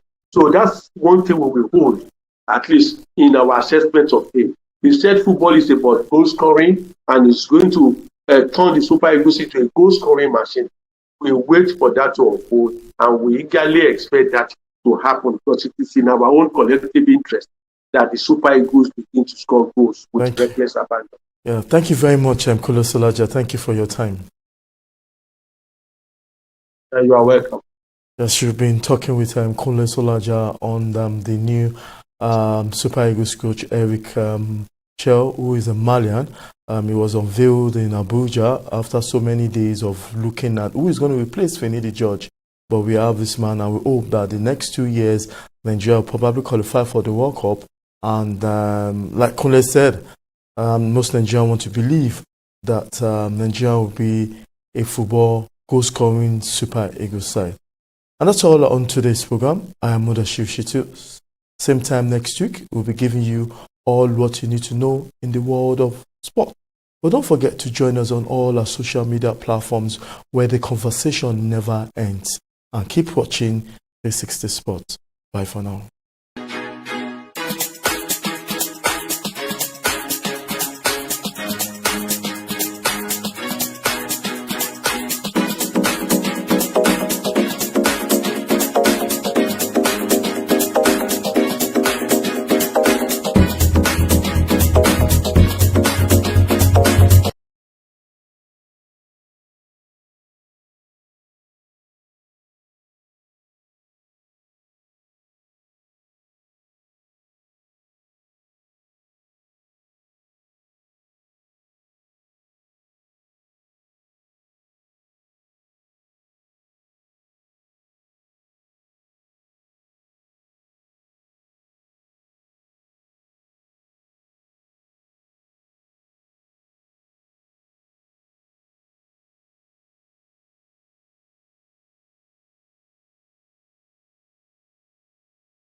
Hello and welcome.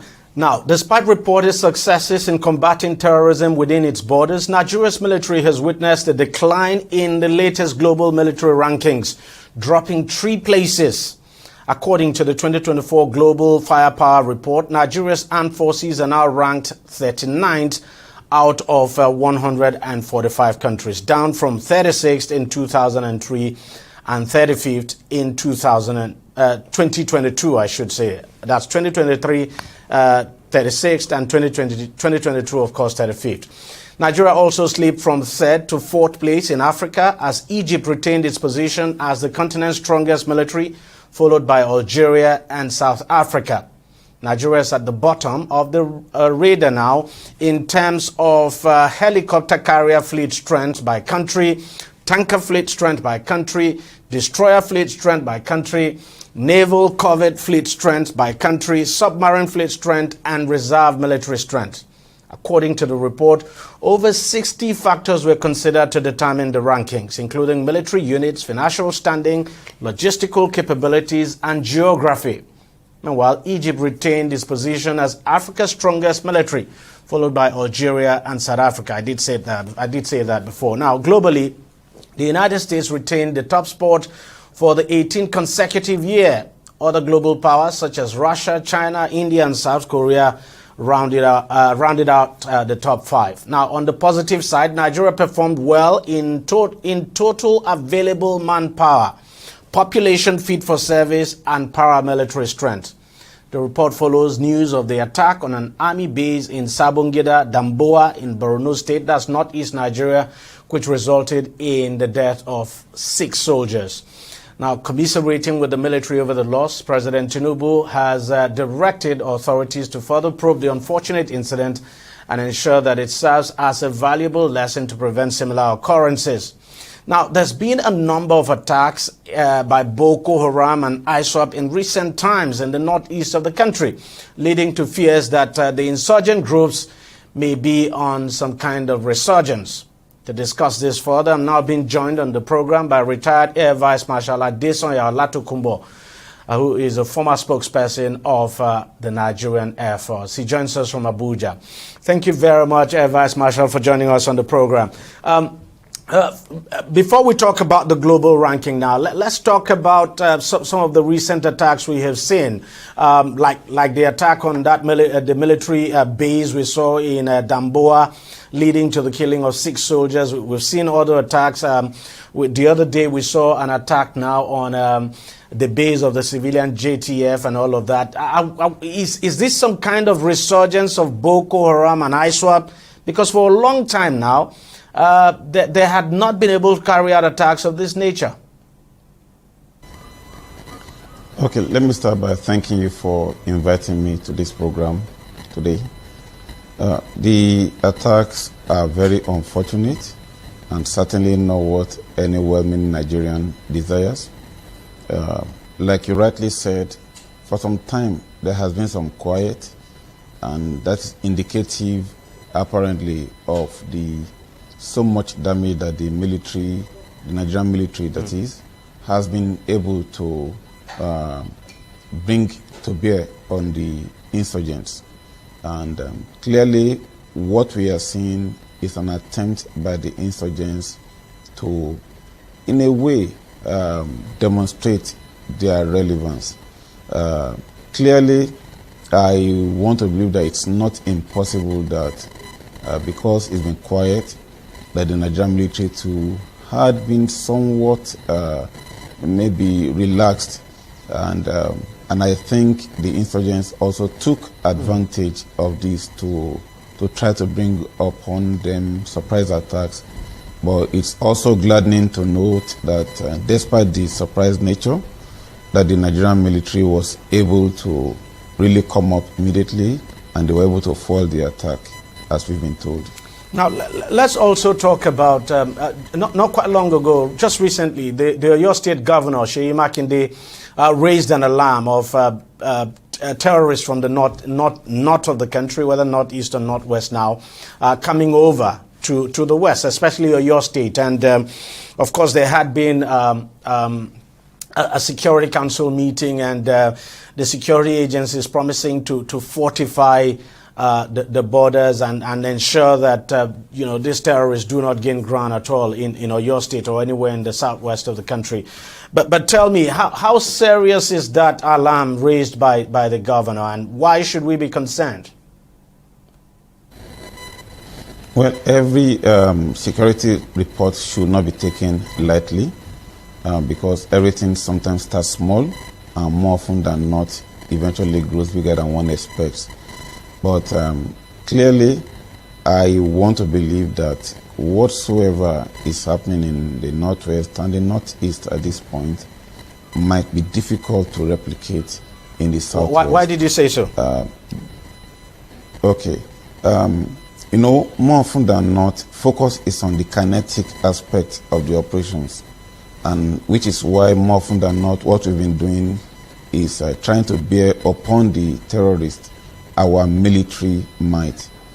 But the important thing to note is the root cause of the situation. We have the non-kinetic factors has been very important.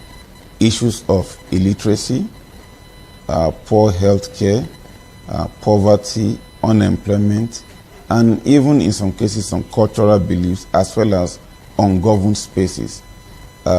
These are very, very critical factors that prevail at this point in time in the northwest, in some parts of the northwest and the northeast. And I think Oyo State will not exactly have that same situation, with those regions. But then these are terrorists from the north that are coming to the south. Isn't that a problem? Well, of course, like I said from the beginning, every security report should not be taken lightly.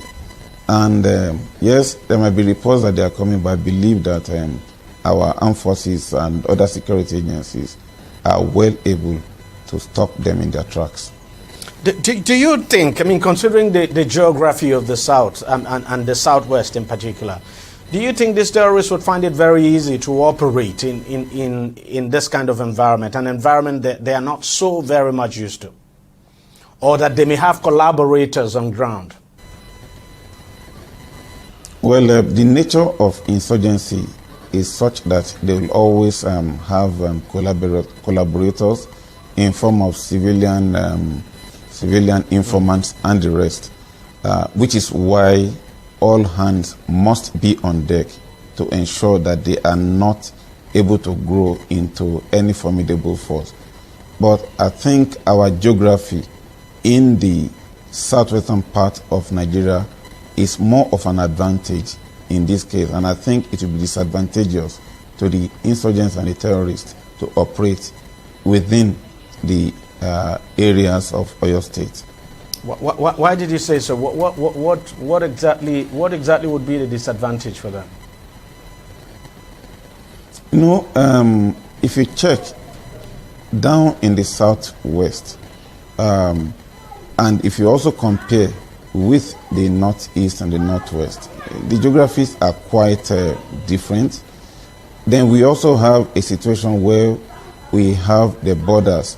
That's our borders with Chad, with Niger, also close to the northwest and northeast. More often than not, and from all indications, they get their resupply, especially for arms, through those borders. And so which means logistics resupply will certainly be an issue for them. And when it comes to warfare, a critical element will always be logistics resupply, because that will determine their ability to sustain themselves in battle. But how I mean, why is it very important that authorities do not allow these terrorists gain any foothold at all in the south of the country? Oh, it is very, very important, because up till this moment, one of the things that we've been able to say is the fact that these operations are limited to specific areas in the country. But if they are able to get any form of foothold in the southwest, then it becomes very unfortunate. So it's important that everything that could be done should actually be done to ensure that we do not have the kind of thing that's happening in the northwest and the northeast rearing its ugly head in the southwest. Now let's go back to that global military ranking. Any surprise for you at all? Nigeria ranked 4th in Africa now. Well, it might not totally come as a surprise, and I will speak from experience. You know, these rankings, like you rightly said, are based on about 60 factors, categorized into about 7 major ones. One of them, which I think you left out, is also financing. So, but let's look at the issue of manpower. Clearly, we've been given some kudos in the area of manpower. I'm surprised. I'm actually surprised that the report gave us some credit. Saying we're doing well in terms of manpower, because before now I had thought our manpower was low.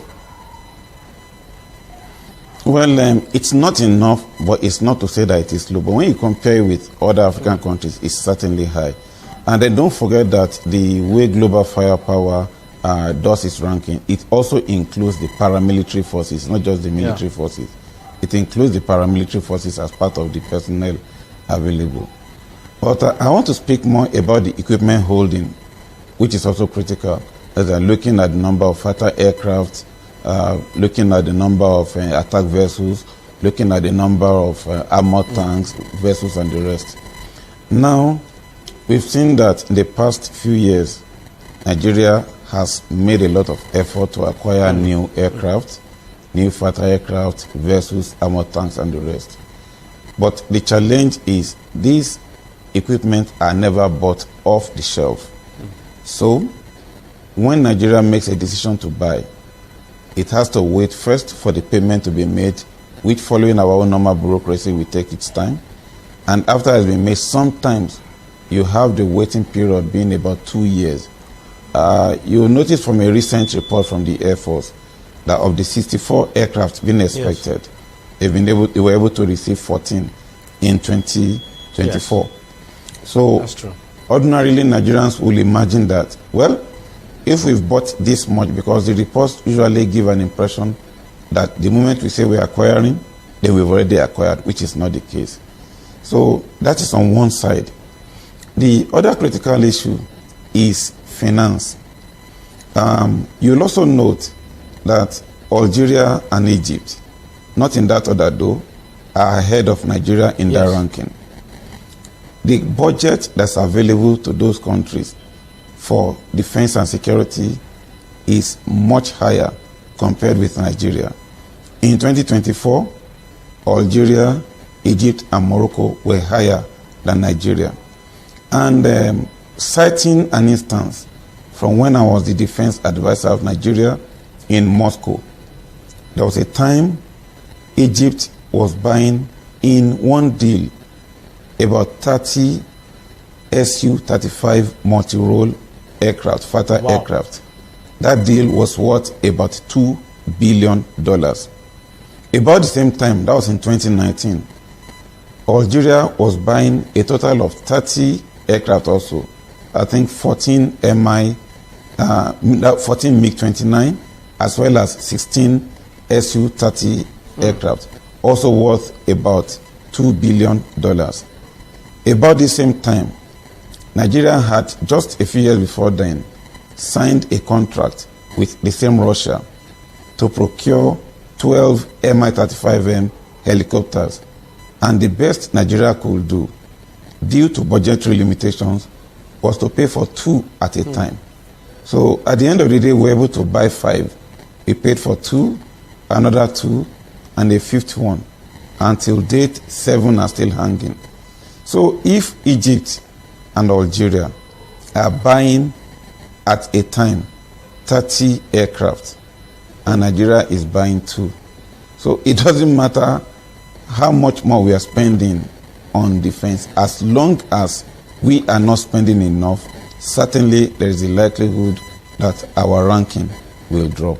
And the irony is that a lot of people think we spend so much on our military. You look at the budget for this year, for instance, the defense budget is the highest. But then when you place that against what other countries are spending, I mean, some of those countries you have actually mentioned, it pales into insignificance. It does, surely.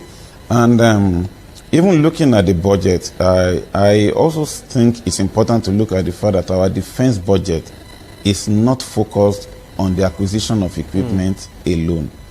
It's actually meant to take care of recurrent expenditure. So it includes salaries, schools, everything under the Ministry of Defense. So, but when you look at that figure, it appears huge. Well, like I did give an example recently.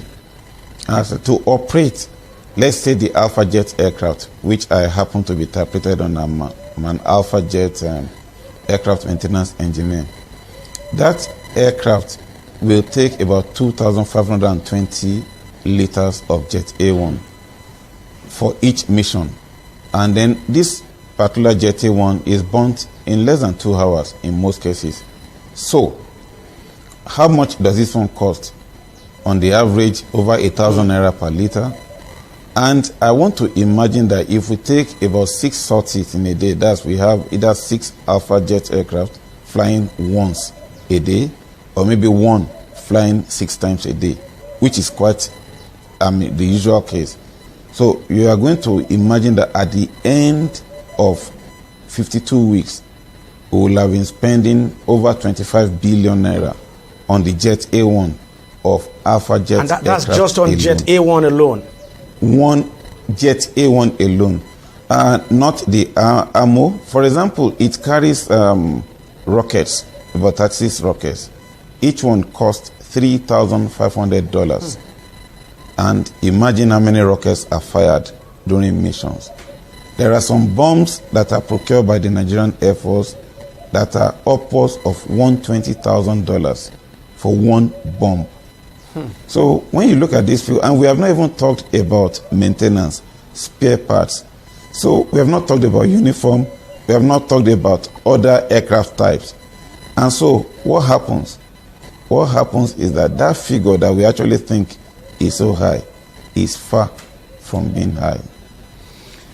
Well, that's what can I say? But is there a correlation between this, poor spending now? Is there a correlation between that and our inability, for instance, to bring, say, the Boko Haram insurgency to a complete end? And this bandit operations we have across the country, across the north. Can you take that again, please? Yeah, I said, is there a correlation between this, lack of adequate equipment for our military now and our inability to end the Boko Haram insurgency and probably end banditry across the north of the country as well? The correlation is not total.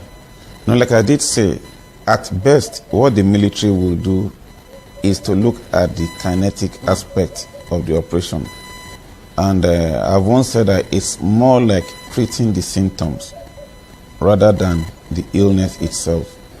So if you look at the way the situation is in the northwest and even in the northeast, several victories have been claimed by the armed forces of Nigeria against the terrorists. And I'm aware from the days when I was in the military that truly several of the terrorist insurgents have been decimated, killed. But then they keep recruiting. Why is it easy for them to recruit? Issues of unemployment, issues of poverty, issues of ungoverned spaces. So, which means that to solve this problem once and for all, we need an all-of-government approach, which will go beyond just the military aspect, but will also include efforts at creating employment, tackling poverty, and the rest of the non-kinetic issues. And one other critical element of the fight against insurgency is information operations. The terrorists rely on disinformation and misinformation as part of their own strategy towards victory. Don't forget that victory for them is not in their ability to overrun a base. Victory for them is their ability to cause embarrassment to the government of the day. And what does it take to cause embarrassment? Maybe going to an isolated village and killing unfortunate Nigerians there. Once this is done, then of course the government is embarrassed, and it's a form of victory for them. Beyond that, they also seek to tell all forms of lies, propaganda, as a way of also doing what? As a way of striking terror into the hearts of the civilian populace. And once they're able to do this, it's victory for them. So it's why, from my days as a spokesman of the Nigerian Air Force, said it's important also that the media comes on board and is actually really patronized by government agencies as a way of ensuring that these information operations is taken right into the heart of the insurgents, while also doing everything possible not to propagate the misinformation and disinformation from the terrorists and insurgents. Now, just before I let you go, as a former senior Air Force personnel yourself, what do you think in terms of equipment now? How much, for instance, in terms of aircraft, do you think the Nigerian Air Force would need that will become the game changer for the Air Force and then make us even much stronger? That is a subjective question. I actually believe that when I looked at the budget for 2 years ago, I think talking about 2022, and I compare with 23 and 24, you've seen that there's been an upsurge. I'm only hoping that the focus is also on acquiring equipment, the necessary equipment. And but one of the areas I think we should be investing in a lot towards fighting this insurgency is in unmanned area vehicles. Okay. Both the the unmanned area vehicles, both the armed ones and the ones that will be used for surveillance. We should invest adequately in them. And in addition, we should also invest in quite a number of helicopters too, because they are more needed in this type of and all of this equipment don't come cheap at all. They do not come cheap at all. But the thing I always, or the question I always ask is, if we look at the cost of funding the military, if we look at the cost of fighting terrorism has been too high, then we can always ask ourselves the question, what is the cost of insecurity? Quite an important question, no doubt. Quite an important question. Thank you very much, Air Vice Marshal Adesoye Olatukumbo, retired and former spokesperson of the Nigerian Air Force. Thank you very much for coming on the program, and thank you for shedding light on this very important issue. Thanks for your time, sir. We'll take a short break and we'll be right back. Stay with us, don't go away. Opinions are free, facts are sacred, but truth is universal. How, in practical terms, can we, for instance, de-escalate the tension? When you go into public office, you must be ready to answer to the people. We know where the enemy is. 3 places. The Lake Chad Basin, the border area between Nigeria and Cameroon, and then the Sambisa Forest. On TV360, we give you a complete dose of everything. Opinion, facts, and undiluted truth. I hardly believe what politicians say in this part of the world. A new Nigeria is possible, a future is possible. We delve into the issues, dissect it so that you can understand it, use it to take action. I don't think there's any need for any governor to look for grant for ranching. TV360, dissecting the issues. Welcome back. Now, amid global concern over the outbreak of the human metapneumovirus in China and other Western countries, Nigeria Center for Disease Control, NCDC, has said a risk assessment classified the threat in Nigeria as moderate. Now, this announcement follows reports of increased respiratory infections in parts of the northern hemisphere, including China, attributed to seasonal trends involving common respiratory pathogens like HMPV and influenza. In a public advisory signed by its Director General, Jide Idris, the NCDC says it is closely monitoring the global situation of the virus while collaborating with port health authorities to ensure robust preparedness at all international ports of entry as part of safety measures to strengthen the country's preparedness and response capacity to safeguard public health. Furthermore, the center says while quarantine facilities are being identified and prepared to manage any suspected or confirmed cases if required, infection prevention and control materials are being deployed to ports of entry to ensure adherence to hygiene and safety protocols, while urging citizens to remain calm, panic, and adhere to preventive health measures by practicing good hygiene. Following respiratory etiquette, the NCDC assured it remains vigilant and committed to public safety, providing regular updates and ensuring Nigeria's preparedness against potential threats. Well, joining me now on the program to shed more light on this is a professor of cell physiology and molecular biology at the University of Lagos, Professor Joseph Minari. Thank you very much, Prof, for joining us on the program. Is this virus, is it something we should really be worried about the way we were worried about COVID-19? Okay, thank you very much for having me. Well, I would say not really. Number one, it seems we are a little bit more experienced. During COVID-19, there was a lot of panic because there was not much information concerning the virus. But advantage of that period was that most times we were able to scale up our scientific knowledge.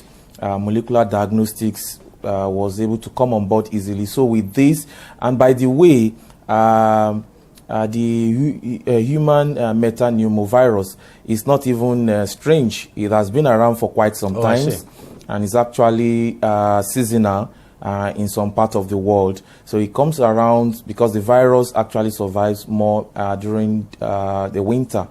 Cold actually favors that virus. So it has been around. However, that doesn't mean that we should take our eyes off it. We should actually be monitoring, but not to create panic. Like what we have during COVID-19. But I will say that we should be monitoring it, especially scientifically, to look at the sequence, because one major thing about viruses is their ability to change their sequences. So we call them mutations. So we need to monitor them using molecular tool to monitor them to ensure that they don't go out of control. Now, do you have any concern at all? I mean, considering the fact that Nigerians travel a lot, do you have any concern that it just might get to this part of the world? Yes, I do have concern. Nothing should be treated with kid gloves. I have concerns. We travel a lot, and we shouldn't take it for granted.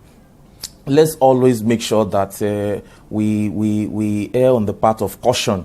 So it's better that we look at it and try that we take caution and monitor it very well in and out of the country. We shouldn't let down our guards. Let's make sure that now we should flag up some areas to ensure that people that are coming into Nigeria and Nigerians also traveling out, to ensure that we don't allow anything to catch us our guards down, because we might not be able to respond the way some other parts of the country will respond to it. Although we are better off, I will confess that we are better off because of the experience of COVID-19. And but notwithstanding, I think we should be a bit worried, but not to the public to panic. It's just for the medical and the scientific world to ensure that we monitor it properly and make sure that we take caution of those people coming inside the country. Don't let us just open up our borders. I remember during the time of Ebola, it was also because we didn't man that border very well. That was how somebody was able to bring it in. So we shouldn't take it for granted, but I'm re-emphasizing not to create panic. It's very, very important not to create panic. Let me quickly ask you this. Is this virus radically different from COVID-19 and the way it should be handled? Yes, it's actually different. COVID-19 is a positively sensed RNA virus. This virus is negatively negatively sensed single-stranded RNA virus. The difference is that the positively strand RNA virus, they don't need any template to get to mRNA to synthesize their protein. So the likelihood of fast replication is more for COVID-19 than this virus. This virus is negatively sensed, so it has a complementary sequence that can actually go to mRNA. So it means there is a step that it needs to go to mRNA before going to the protein. But for COVID-19, it just synthesizes straight to protein, and that makes the rate of proliferation to be fast. So that means the tendency of spreading also theoretically should be faster than this particular virus. And if you're looking at the structure, they are actually different. This one has some structures that, COVID-19 has spike. This one is having matrix protein. They both have a nucleoprotein. This has a phospho protein, a glycoprotein. So it has some unique features that are not really exactly. So there are some differences actually between the COVID-19 and this particular So it means the COVID-19 vaccine may not work for the treatment of this virus as a HMPV. Yes, it might not really work, especially depending on the target of the vaccine. If the vaccine is actually meant to detect, like some, I remember then some actually targeted the spike protein, which might not be exactly the same with this particular virus. So it might not really work. But I know some people, their research then were trying to look at the possibility of actually looking at other viruses, because there are some conserved areas in viruses that is a little bit general and that you can actually target. So if their target is not the same with what we are having with this human metapneumovirus, it means it might not be effective. However, there is what we call repurposing. Repurposing. It happens a lot for drug repurposing. We can actually try it out. If we use, you remember during COVID, there were some drugs that were actually tried on COVID that were not meant for COVID. And it functioned a little bit to help to manage the situation. So it's possible that they can also try it, but it's subject to research to confirm. But if you look at the structure theoretically, they are different actually. So you don't expect it to work, but they need to. If at all they want to try it, it must be, you must try the experimentation to be sure. But they are different, and the likelihood that they might not work is there. Prof, I know you've said this virus is actually seasonal, but I'm just wondering why do we seem to be having too many outbreaks at this? From 2020 to now, we've had series of outbreaks, different virus, breaking out. What exactly is the problem? Is anything changing in the world? Is anything changing that is probably responsible for these frequent outbreaks now that we seem to be having? Yeah, well, they've been, I'm not too sure. There've been a lot of speculations here and there, but there are the possibility of, number one, of course, we are now in a global village. It seems the rate of cross migration is higher. Then number two, which I think is very, very important, is the advent of social media. Some of these things have been there. Like this particular virus is not new. I think was first detected in 2001 in Netherlands. In 2001 was detected among some children. So, but I think the issue is because of the social media now, a little spike of information will just spread. And because of our previous experience might create panic. So what will have been handled elsewhere before, and probably the country will just handle it and it will just fizzle out. Now it will just happen. It will just, within few hours, it's all over the globe. So people are already seeing the visuals, seeing different information, coming up here and there. I think that is a major thing to take note. And probably also because of awareness too. People are a little bit more informed about some of these viruses. So whenever there is an outbreak, there's possibility of raising consciousness is higher than what we have before. So that is what I think. There are a lot of conspiracy theory around which I do not really buy into, but I just think because of increase in migration, dissemination of information, awareness also coming on board, and also science is also improving on a daily basis. So we can easily detect some of these things easily using our molecular tool to even differentiate them from the beginning, even sequence them and see those sequences and see the differences between or among the viruses, as the case may be, is actually what is bringing it on board more now. So essentially, there's no cause for alarm at all, no cause for panic in Nigeria over this virus. Yes, I think I will borrow the terms of the DG of NCDC for now. We'll see there is no cause for alarm for now, because actually what we know about this virus is that it's always mild. I told you it has been around, it's always mild, and it always affects children and people that are elderly. Children between 5 years below and elderly 65 and above, that they are having issues with their immunity. If their immunity have been compromised, or maybe some of them are having a problem with their breathing, their respiratory tract or whatever. So those are people that are actually prone to it.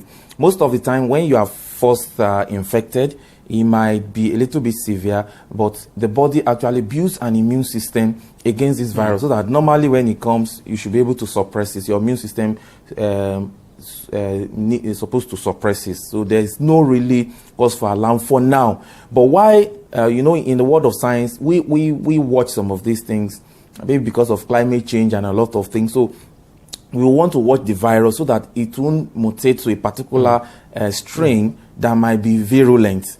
You know, you have a strain that might not be virulent, that might not be pathogenic, might not cause any disease. But if there is a change, so that can actually affect it, and that can bring up a property that can lead to. That's why we said for now, so that we'll not. Let's just watch it for now. Monitor the situation, monitor the changes if we have any. But no cause for alarm. But we should actually watch out for it. Well, thank you very much, Professor Joseph Minari, Professor of Cell Physiology and Molecular Biology at the University of Lagos. Thanks a lot for your time, and thanks for coming on the show. Thank you, sir. Thank you very much, sir. Appreciate it. Yes, we'll take a short break and we'll be right back. Stay with us, don't go away. Opinions are free, facts are sacred, but truth is universal. How, in practical terms, can we, for instance, de-escalate the tension? When you go into public office, you must be ready to answer to the people. We know where the enemy is. 3 places. The Lake Chad Basin, the border area between Nigeria and Cameroon, and then the Sambisa Forest. On TV360, we give you a complete dose of everything. Opinion, facts, and undiluted truth. I hardly believe what politicians have said in this part of the world. A new Nigeria is possible, a future is possible. We delve into the issues, dissect it so that you can understand it, use it to take action. I don't think there's any need for any governor to look for grant for ranching. TV360, dissecting the issues. Welcome back. Now, Nigeria's Minister of Communication, Innovation and Digital Economy, Bosun Tijani, has confirmed plans to increase telecom tariffs in the country.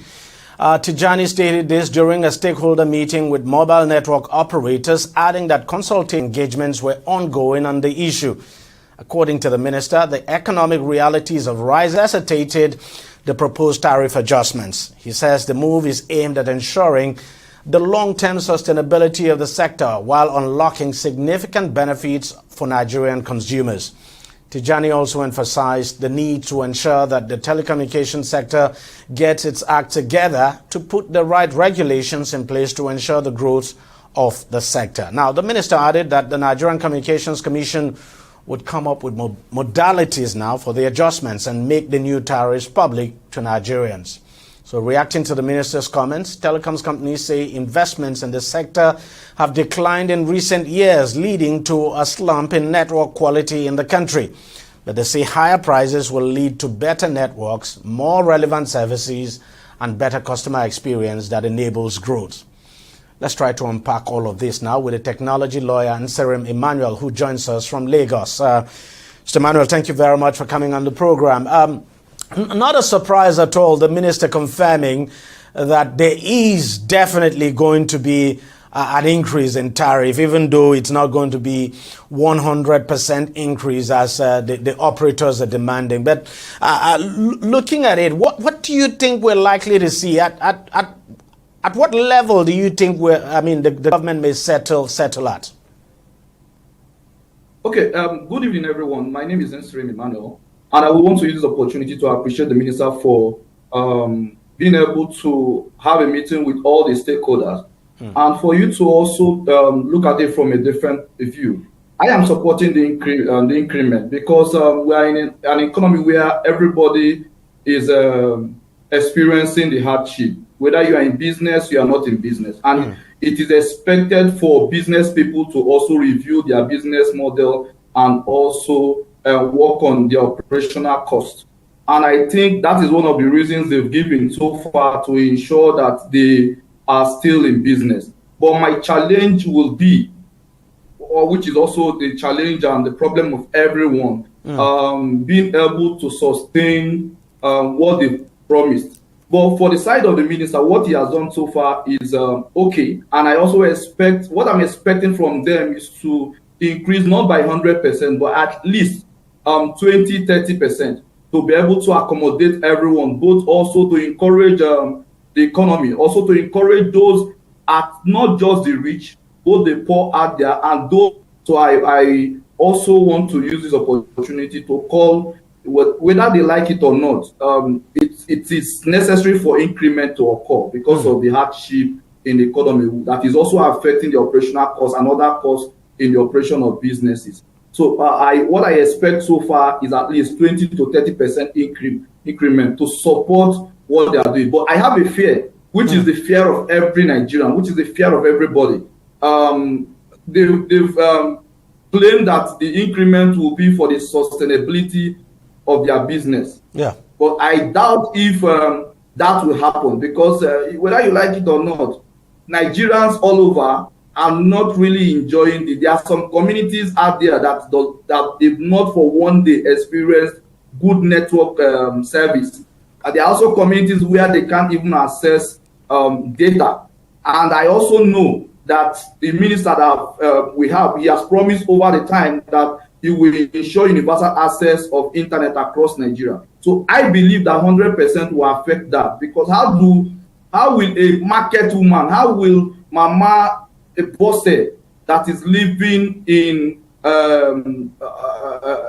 Ogbomoso, that is living in one of the communities in Oyo State, that is living in Isiopo, that is living in other communities across Nigeria, remote communities across Nigeria, remote towns and villages, be able to access cheaper and affordable data. So that is what we're talking about. That's the fear I have. How it will affect the common man. I believe that if they do that 100%, it will really affect. But I see I will agree that they should increase within the range of 10, 20, or 30%. Thank you very much. Yeah, and there's no doubt. So obviously, it might affect. It might affect. The government's plan for a mobile broadband now, and even internet penetration and all of that. But then you look at it. These companies are saying, look, without this increment, and they've said even without the 100% increment, that it just might be difficult for them to continue to deliver quality network and all of that. But the government, of course, the minister said they're not going to get 100%. But in all honesty, do you think 20, 30% that you've advocated would be acceptable to the operators? If they are telling us that they only need 100% before they will function at optimal capacity, I feel they are not considerate. It's affecting whatever that is happening in Nigeria as a result of the pronouncement from the first day of the president in office, because of the policies and other things. It's being affected by everybody. There is nobody in Nigeria that is not experiencing what is happening. It's something that it's both their workers, both the telecom workers, both non-workers, both all Nigerians as a whole, we are all experiencing the same. So if they say it will not affect, they are not experiencing it, I would say they are lying. I believe that is affecting their business. But one thing for sure is that they have facilities in operation. They have facilities, available facilities. What is expected of them is to look at the measure, to put up measures to see how, in as much as they want to make profits, they want to make money from this, they should also consider, I know that they are private business ventures, but they should also consider the policies put in place, and also they should also consider the common man out there. Without the common man, I don't think they will be in business. And I also remember last year or 2 years ago, some of them quoted billions of naira as profit. So it must not be within the range they bargained or they planned for. Well, at this point in time in Nigeria, it's the responsibility of everybody, private business owners, government players, politicians, and individuals to ensure that whatever we are doing aligns with the policy, and also ensure that it is not, even though when we're in business, our activities will not jeopardize the common man, the livelihood of the common man. Because whatever that happens within the telecom industry will affect not just the SMEs, will affect both the individuals that are working for those SMEs, and it will also go a long way to increase the hardship in the economy. So I will also admonish them to look at the possible ways to also accommodate the grants of the federal government. So do you have any fear at all that we could see a significant drop in the number of subscribers with an increment in tariff? Sure, that will really happen. Just as I said earlier, you don't expect someone living in Ogbomoso or someone living in Irawo of the town of Oyo State that is just making less than $1 a day, less than even 0.5%, $0.5 a day to continue to use the internet. It's not possible, except government in the minister in his own wisdom will provide free access, free internet access, and free network where people can easily go and make calls and also regulate that. But whether you like it or not, if they take this action of increasing the tariff, it will surely affect, it will also drop the number of users. Finally, you look at all of this. You look at the demands of the network operators, and then the government conceding now that, look, there's going to be an increase. Don't you think it's also necessary that as the government allows them to do that increase, we don't know at what percent it will be now, but that they should also, the increase should probably come with conditions.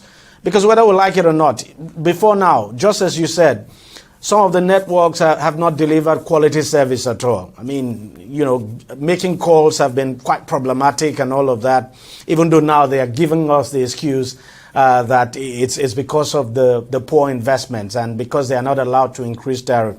But do you think the government allowing them to increase should probably come with some conditions? Yes, I truly believe that not just, and also believe that the statement made by the Honorable Minister, he said the tariff will increase, but not 100%. I quote, he said, we are ensuring and studying the Nigerian telecommunication industry, and we issue directive to strike a balance between the parties and stakeholders. Truly, there should be a guideline to ensure that the players are being guided in as much as we're talking about increment. Because whether you like it or not, for me, many times have I paid for data and I did not receive anything. Many times have I subscribed, have I paid for what's it called, card, and I did not receive anything. Most of the times it will be 1,500, 2,000 through banks, which I will not mention because of through banks. But again, you don't expect me to start. I know the process, which I can also go out there to also look for a way to get justice on that, because that is also is against my belief that everybody should get fair treatment as customer. But again, looking at it from that angle, you need to regulate them, because if you don't outline what that should be put in place with the money or the revenue that will be generated from the increment, these people will not do anything. So it's the responsibility of the government, it's the responsibility of the minister and the commission in question to put up directive, not just the normal Nigerian directive and laws that will be within implementation, but that will be implemented for the sake of the common man, for the sake of the common Nigeria, for the sake of the Nigerians. How companies are being held responsible. Because they are also being held accountable. Over the years, I don't think anything has been done. So whatever they are doing, regulations, strict conditions should be given to ensure that they meet up with those conditions, not just enjoying the revenues that will come in. All right, I think we'll just have to leave it there. Emmanuel Nserim, technology lawyer, thank you very much for your time and thanks for joining us on the show. Thank you, sir. Appreciate it. Well, that's how much we can take on the program this week. We thank you very much for watching. I'll see you again next week. Bye-bye.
Governor Babagana Zulu condemns Boko Haram on hashtag End Bad Governance protest.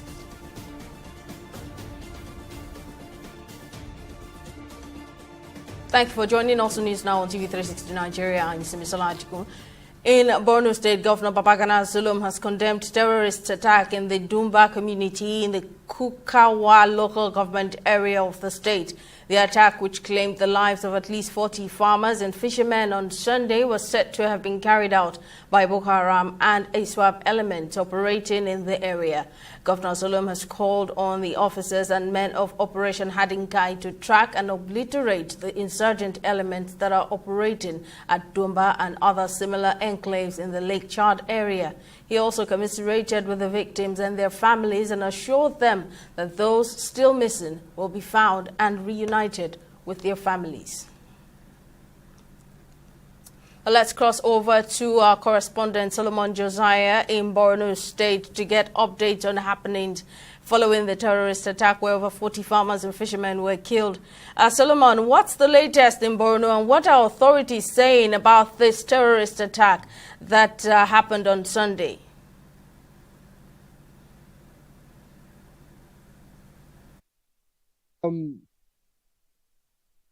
The government has intensified its efforts to ensure that enough security is being deployed to these affected places. And security personnel have ensured that the place is really secured.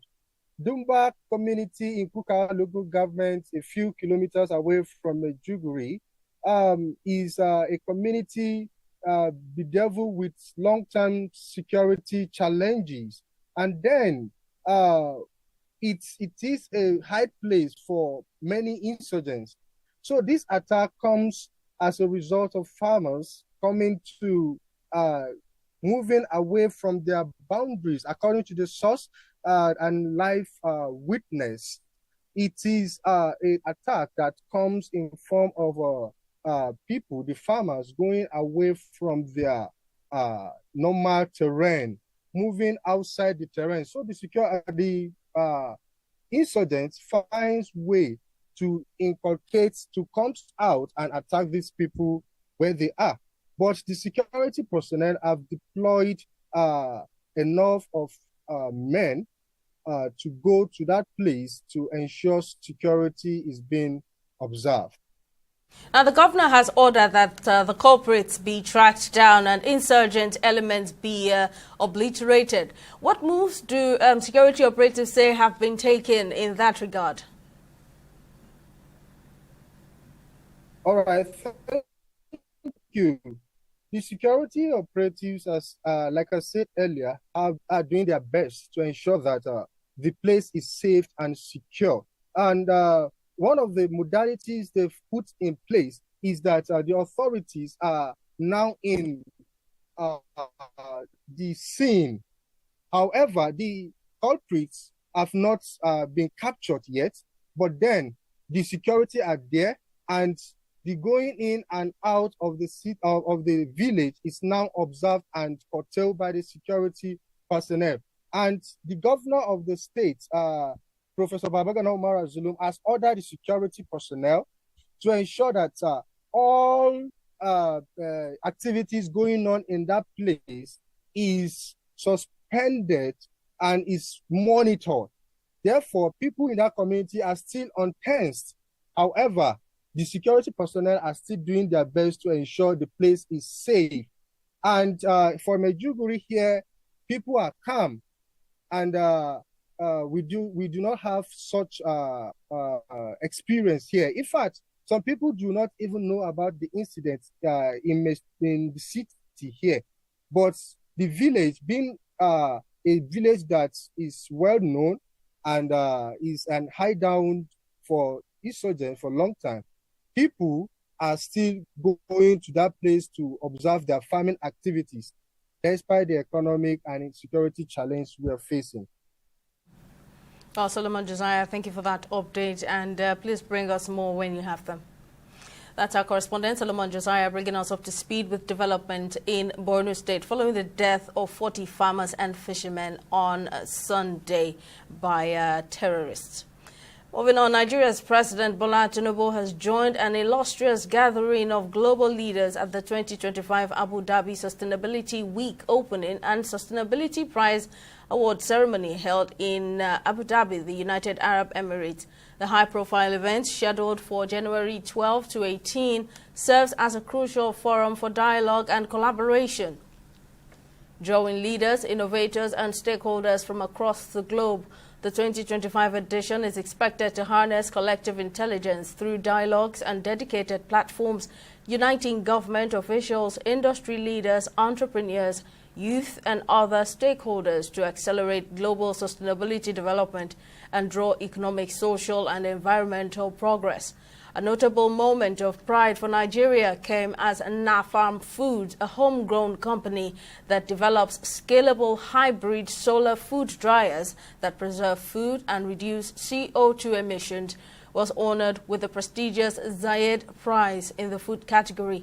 Speaking at the award ceremony, the co-founder, Nafarm Foods, Abdulateef Olaoshibikon, called on other farmers to utilize use of technology to help the food sustainability drive in Nigeria. The ecosystem actually in Nigeria is causing, making a lot of businesses to shut down, especially in the agri space. So what we need more is people like myself, trying to use technology to enhance food production, processing, and storage. So that's which we believe can really enhance the food sustainability in Nigeria. So which is why we are here to transform the food system in Nigeria. We've been to about 6 states across Nigeria, mostly in northern part of Nigeria. So with this award, we believe we are going to reach 16 other states so next. And it will really go a long way with this award. We have numerous platforms. First of all, we have the Africa Food Change Makers Hub in Nigeria, which I'm also a member. And we also have the Scale Up Nutrition Business Network, which I'm also a member. So we have numerous networks like that. And also the Tony Elumelu Foundation platform is one of them. Nigeria Senate Committee on Environment is advocating for better funding and support for agencies under the Federal Ministry of Environment, highlighting the critical impact of financial constraints on public service delivery and environmental management in the country. Chairman of the Senate Committee on Environment, Senator Ned Nwoko, disclosed this at the 2025 Budget Interactive Session with officials of the Ministry of Environment, while lamenting that about 5,000 Nigerians have faced salary delays due to these financial constraints. TV360's Folashade Olusegun has more on the report. According to the lawmakers, the budgetary constraints of the Ministry of Environment highlight the ongoing struggle to secure necessary funding for crucial environmental initiatives impacting both agency operations and the broader ecological health of the nation. During this section, the Registrar of the Environmental Health Council of Nigeria disclosed the agency's staff has been without salaries since January 1, 2024. He also disclosed that the council remains absent from the budget while other agencies have been restated. So we are here, sir, on the passionate and appealing move, because our staff have not gotten salary for 13 months as we speak today, and it's very disheartening. Our staff strength size about 750, and we have offices in almost all the states in the nation, with 6 geopolitical zones offices as well. In response to the concerns, the Permanent Secretary of the Ministry of Environment, Mahmoud Adam Kambari, who represented the Ministry of Environment, assured the issue is being addressed. As the distinguished said, a lot of issues that may be there will be taken care of by the grace of God. Especially the issue that he talked about, ERICOM. I know that Mr. President is also seriously working on that, and by the cooperation of the executive and the National Assembly, this problem will be thing of the past by the grace of God. Kambari indicated that the matter has been escalated to both the President and the National Assembly for urgent attention. The budget presentation by the Ministry of Environment and the agencies, something that every Nigerian should know and must talk about is the fact that an agency in the ministry has not been funded since last year, and we're going to another year here. And this is an agency that has over 5,000 workers. I mean, these are Nigerians who are working, and they are not being paid. And nothing is being done about it. Nothing else matters to me now, other than to make sure that that particular agency gets the funding that they need immediately. Fola Shade Olusegun, reporting for TV360, Abuja. In other stories, the Nigerian police force has demanded a retraction and an apology from Amnesty International for alleging brutality during the End Bad Governance protest in its report. The demand was conveyed in a letter dated January 6, 2025, in which the NPF described as false and unsubstantiated the allegations against its personnel. In its report, Amnesty International accused the Nigerian police force of human rights violations, police brutality and excessive violence during the August 2024 End Bad Governance demonstrations. The NPF expressed concern that Amnesty International's report undermines public trust and confidence in the force, adding such allegations not only damaged the organization's reputation but also demoralize officers who put their lives at risk daily to ensure public safety. The NPF has now given Amnesty International 7 days to issue a formal retraction and public apology, warning that failure to comply will prompt the force to explore legal action to defend its reputation. Following her election and subsequent swearing-in as the new Speaker of the Lagos State House of Assembly, Mojisola Meranda has visited members of the Governor's Advisory Council, the highest decision-making body of the All Progressives Congress in Lagos, on Tuesday. Representing Apapa Constituency 1, Meranda emerged as Speaker on Monday after the impeachment of Mudashiru Obasa, whose 10-year reign was terminated when more than two-thirds of the 40-member Legislative House impeached him over alleged misconduct and sundry offences. Meranda, who was Obasa's deputy till Monday, was immediately elected the new Speaker, becoming the first female to take charge of the legislative body in the southwest state. We have come here this afternoon to meet our leaders, the leaders of the party, to brief them about what happened at the House of Assembly, to seek their blessing, and which we have gotten. And in health matters, the Nigerian Cancer Society has rejected the 150 million naira earmarked for cancer care in the 2025 budget, insisting the amount will not be enough considering the stage of the disease and the cost of treating patients. President of the NCS, Abidemi Omonisi, raised the concerns during a workshop for health journalists on the human papillomavirus vaccine uptake in Nigeria. Omonisi warned that without an increase, many cancer patients would be deprived of life-saving care. He appealed to the National Assembly to utilize the opportunity of the current budget review to possibly increase the amount allocated to the Cancer Health Fund in the country. To stabilize some patient, you need average of 20 million. If a patient has breast cancer, you diagnose, you treat. To stabilize that patient, to give a little hope that that patient will survive, that patient will have minimum of 20 million. And now Nigeria is budgeting 150 million only to support prostate, to support cervical, and to support, cervical and breast. That is even nothing. It's better for the federal government to say this year we're not even supporting cancer patients. And we know that they are not willing to support. We must, do everything possible within their power to increase, that amount being, allocated to Cancer Health Fund. Otherwise, you are telling a cancer survivor to go and die, this year. How many patients can afford 20 million in Nigeria? How many? 20 million. We are so passionate, about this because a past president of Nigerian Cancer Society, he was a professor. He sold his car, sold his house. We contributed money to... The support of the media is really a misconception about the human papyrus. Incidences of misconception, myths, and lack of understanding as regards the vaccine. Recognized now into the immunization, routine immunization schedule for Nigeria, only that we still have issues. It's time for a short break. Coming up on the news, France's new Prime Minister lists key budget plans suspending or repealing pension reform. Stay with us for details.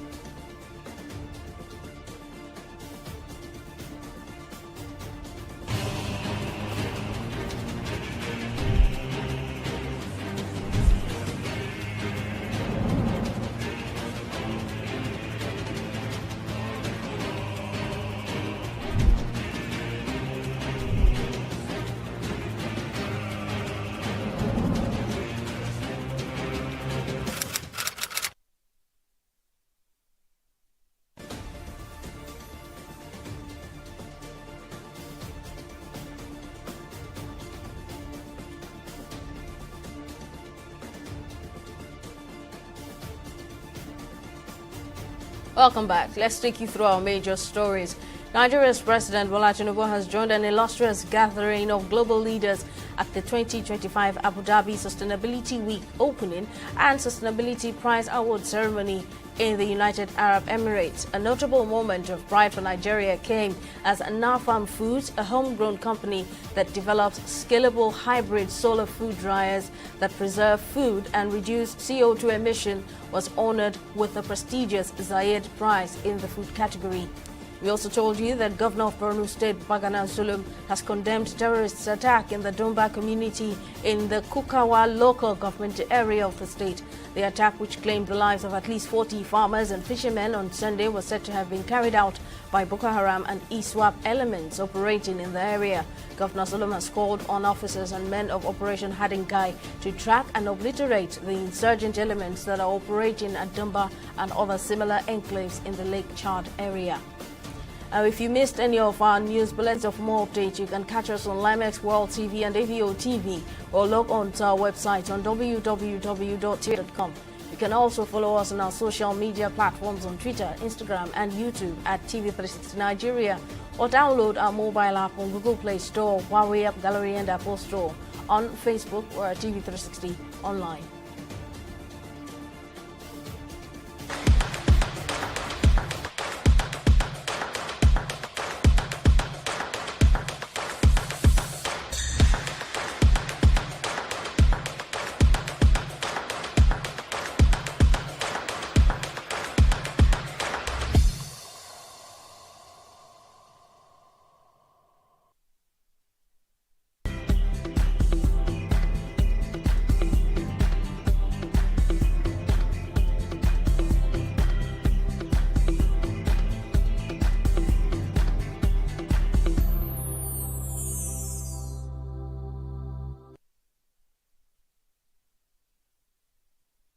Well, let's join Tamilore Akinkwole for business news. What's happening, Tamilore? Also, in the world of business, the Senate and the Nigerian government team, led by the Attorney General of the Federation, Lateef Fagbemi, have finally met to iron out the grey areas in the 4 tax reform bills sent by President Bola Tinubu to the National Assembly.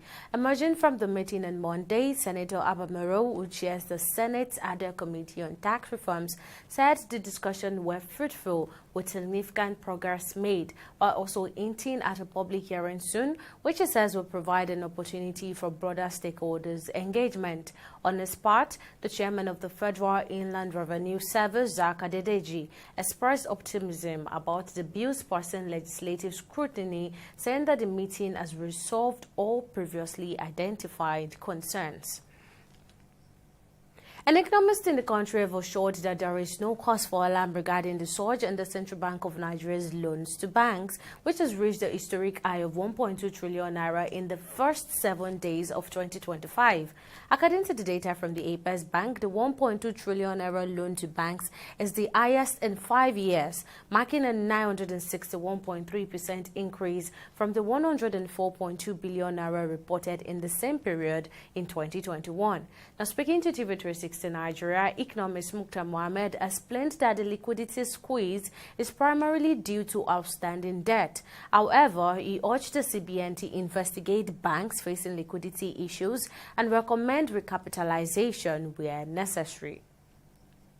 Well, I don't think there's cause for alarm. If you look at it, even your report, some of those liquidity squeezes as a result of the standing lending borrowing they did to some of most of their major clients that are importing a lot of, we are an import-driven economy. So I don't think there's cause for alarm.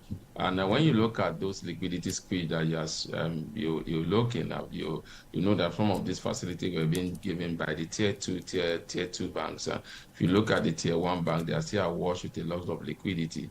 And that is why the CBN is saying that a lot of these banks should recapitalize, and so that will help us from having issues like this. But I don't think it's cause for alarm.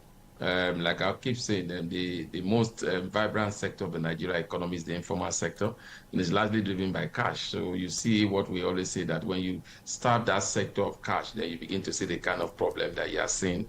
Advantage of that sector, which is very vibrant for the Nigerian economy. So there's no cause for alarm. It doesn't mean that if you are saying that the non-performing loans have gotten to that height, then we'll be afraid. But if it's about liquidity squeeze, and this is due to the lending to most of their major customers for the importation of goods, and they have the standing orders, maybe they've had it in December, and so running into January, so I don't think there's any cause for alarm on that. When you look at the central bank, keep telling us that all Nigerian banks are liquid. And like I said, the central bank did not give us the name of the banks that are involved in this thing, but this type of liquidity squeeze. But I can assure you that it more or less will be the tier two banks, those banks that are really not highly capitalized. For the highly capitalized bank, for the tier one banks, they are watched with a lot of liquidity. And then the positivity about that is if this lending are being given to the real sector, and that will also have a snowball effect on the economy, which will cause for celebration. So I don't think the effect is for the CBN to be able to come in and fill that gap. It's a short time. We'll go on a short break here and be back with Stock Market Report.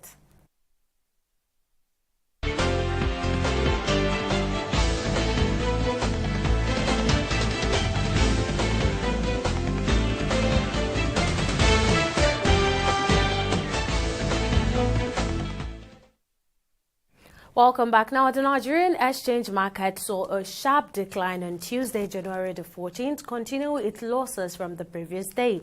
The market dropped by 1.66%, marking the highest daily decline for 2025 so far. Now, investors experienced a significant loss of approximately 1.064 trillion naira as the Nigerian Exchange Limited all-share index fell from 105 basis points to 103 basis points. Likewise, the equities market capitalization dropped from 64.251 trillion naira to 63.2 trillion naira. Now, notable declines were seen in the stock prices of major companies, including Honeywell, which dropped from 10 naira 60 kobo to 9 naira 54 kobo. Similarly, Dangote Cement lost 47.80 naira, or nearly 10%, falling from 478 naira 80 kobo to 431 naira. Now, in today's trading session, a total of 508 million shares were traded across 13,051 deals with a market value of 11 billion naira. This represents a 45% improvement in turnover, although the number of deals saw an 8% decline when compared to Monday, January 13th. Now, on the global front, most international stocks held steady, with only the US Dow Jones showing a positive performance as seen on the screen. Now, in the foreign exchange market, the naira is currently being traded at 1,660 naira to the dollar, 2,080 naira to the pound, and 1,690 naira to the euros on the black market. And that is a wrap on today's business and stock market update. Over to you, Simi, for the rest of the news. Thank you very much, Amila. And in other countries, France's new Prime Minister, Francois Bayrou, has addressed politicians through a general policy speech meant to outline his top priorities, including key budget decisions, 1 month after stepping into his new role. Bayrou has now opened a renegotiation on a 2023 pension reform in a bid to win over left-wing lawmakers he needs to pass the 2025 budget. Bayrou proposed to entrust trade unions and employers groups with a 3-month mission to find a new deal on pension reforms. However, the hard-left France Unbowed party refused to enter into talks with the government and has already announced it will file a no-confidence motion.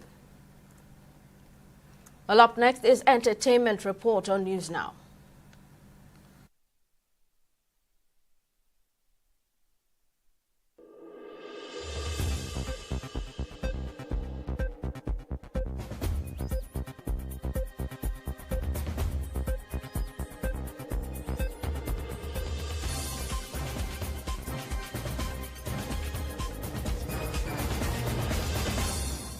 Award-winning star Fireboy has released the visuals for Ecstasy of his fourth album, Adedamola. The music video was released on January 14, 2025 and features dancers set against colorful backdrops that captures the song's vibrancy. Shot in Lagos by ace cinematographer Olodu Wave, the video is the fourth from the album after Yawa Back and Forth, featuring Nigerian music icon Lagbaja and Isheoluwa. With his new music video, Fireboy kicks off his 2025 from where he dropped off last year, where his self-titled fourth album was praised as one of the best projects of 2024. Mehdi revisits the height of his career, where, according to him, he was bigger than Wizkid and Davido. The singer made this claim in a recent appearance on a podcast, where he touched extensively on his career and how it played out. Mehdi recalled that in 2011, his hit single Soundtrack was bigger than Wizkid's Holla at Your Boy, which was one of the biggest hits of the year. In the interview, Mehdi shared that he also had a relationship with Davido back in the day. Mehdi had previously posted on X that he would have been bigger than Wizkid if not for his conflict with P-Square. And that's it on entertainment news on News Now. Joy Ochejim, TV360, Lagos.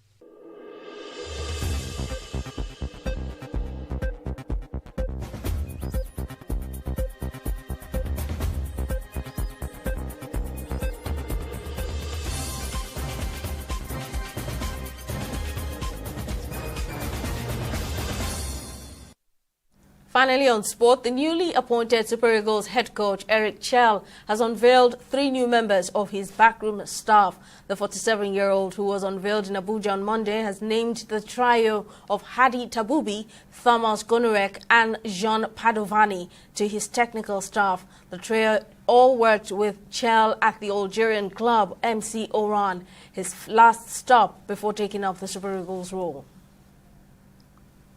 And that's it on News Now. Thank you very much for watching. We'll see you again next time.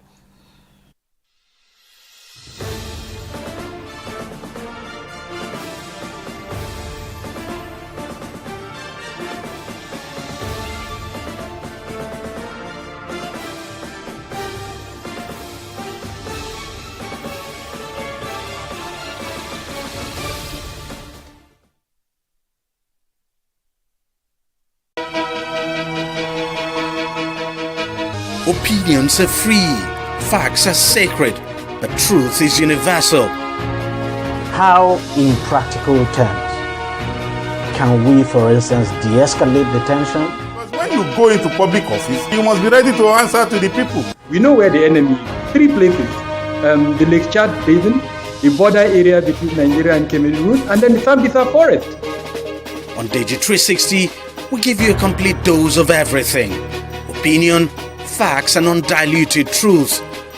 I hardly believe what politicians are saying in this part of the world. A new Nigeria is possible, a future is possible. We delve into the issues, dissect it so that you can understand it, and use it to take action. I don't think there's any need for any governor to look for grant for ranching. TV360, dissecting the issues.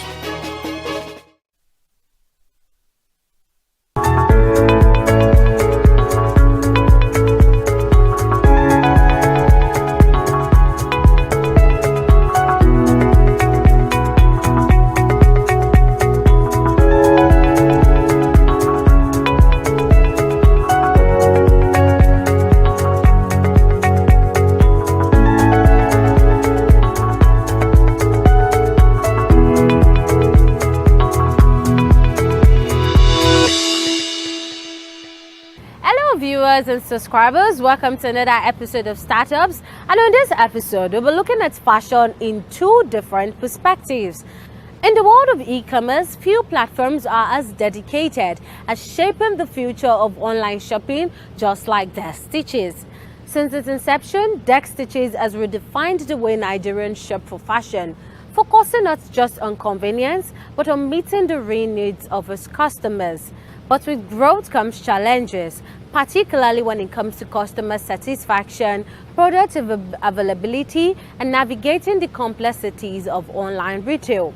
In this episode, we explore how Deck Stitches is evolving in this competitive industry and the strategies it uses to prioritize customers' happiness while managing the hurdles of business expansion.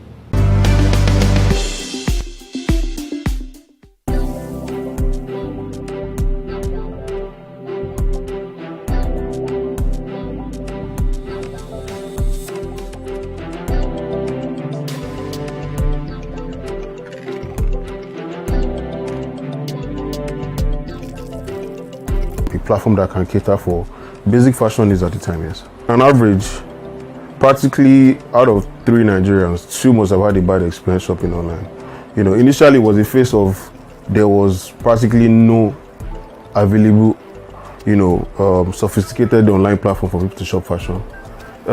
We now bridge that gap with so many vendors online doing these fashion businesses across. We have taken upon ourselves to create for every shop on our platform unparalleled customer satisfaction.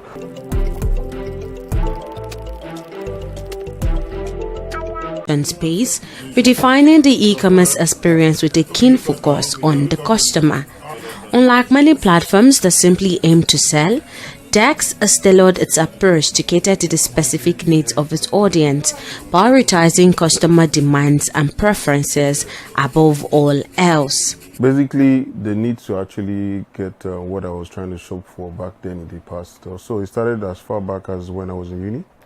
There's something we call Hall Week back then in school, and we usually do it as for people in the hostel. Sometimes we also have the one for departments, right? So this particular time was one for our department, engineering faculty, metallurgical material department to be precise. And you know, back then you need to look fly and everything. So I was looking out for getting a sneaker, right? So unfortunately for me, back then the whole e-commerce space hasn't been explored as much like we have right now. And the only option we had for the particular sneaker I wanted was to be able to order it from, there's a brand called ASOS back then, it's in UK. So I was happy to have found it online, but trying to access and get it was difficult. At the time, there was nothing like even paying directly. You have to go through someone that has an account in ASOS and buy it. But I wasn't going to give it to go to the market around in Lagos. At the time, where you like situated, and you can get something like that on the island. So I personally took it upon myself to make that journey. On getting there, my God, I saw like countless versions of the item, and I eventually got to meet someone that actually has the exact. To my utmost surprise, after paying like exorbitant amount at the time as a student, I knew there's no money, but I had to pay up a lot. I had to waste a lot of my savings to get the sneakers from this person. On the D-Day of the event, after purchasing the sneaker on the island, the sole got turned out. So this bitter experience got me feeling like, if I'm feeling like this, definitely a couple of other people are feeling like this. So that's when the whole initial idea came about. Then subsequently, the experience other people have had based on our discussion, like, obviously when that happened, it was like a fun of the day. Everybody was talking about why they try ordering on ASOS, not possible. It's only when their family members travel abroad that they can get the sneaker they want and everything. So at the time, I now collated like, wow, if I'm having this problem, my friends are having this problem, definitely a lot of people in Nigeria at the time will have the same experience. And that's what brought about finding a platform that can cater for basic fashion needs at the time, yes. For a business that wants to grow, you never feel like there's a pinnacle. You always continue to grow. So, but one of the things that we can majorly point out as milestone is happy customers. To be honest, and I don't know if I mentioned the ratio earlier or the percentage. It's always on average you have 60% people say, "Oh, I had the problem shopping online. I don't know if I can trust you guys," and stuff like that, which is understandable because, in fact, I came out of that experience, even though I went to the store in person.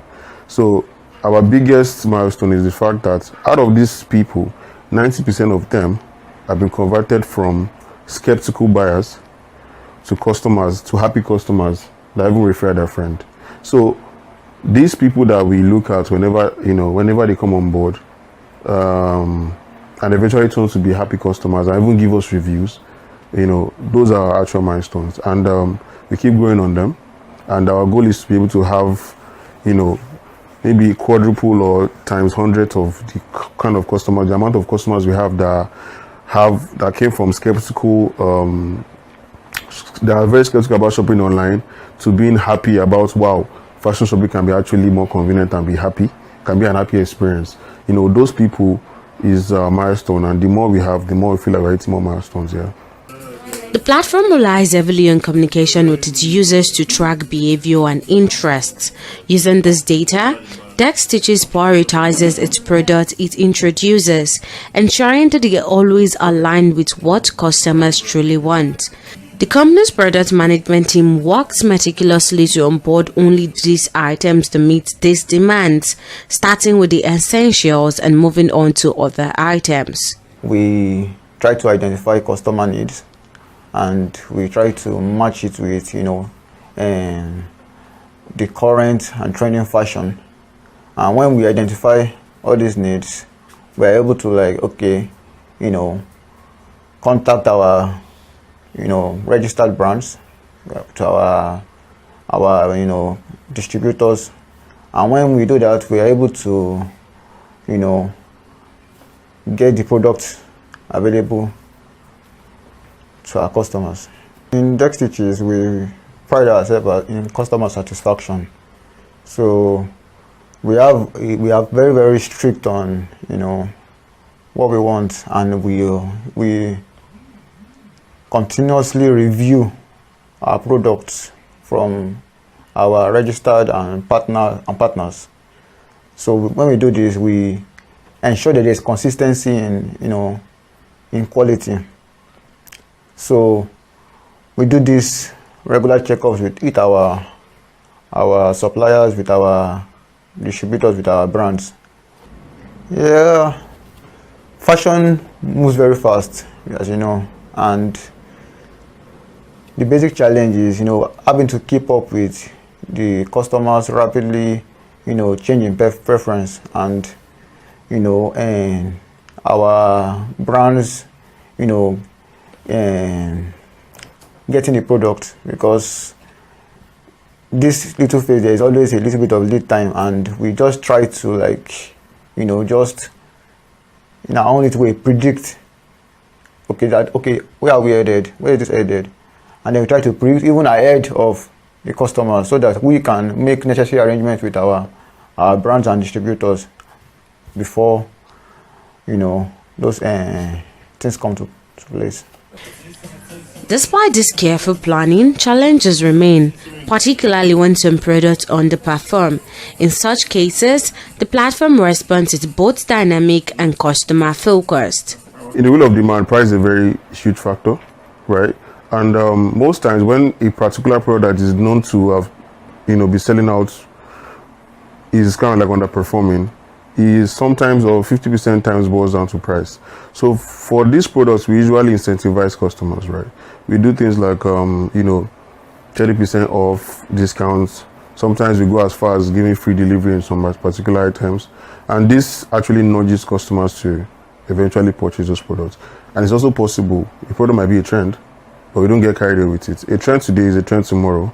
Dex is here to stay forever, so we don't remove them from the platform. They are still there. What we do is add more variety and add newer trends.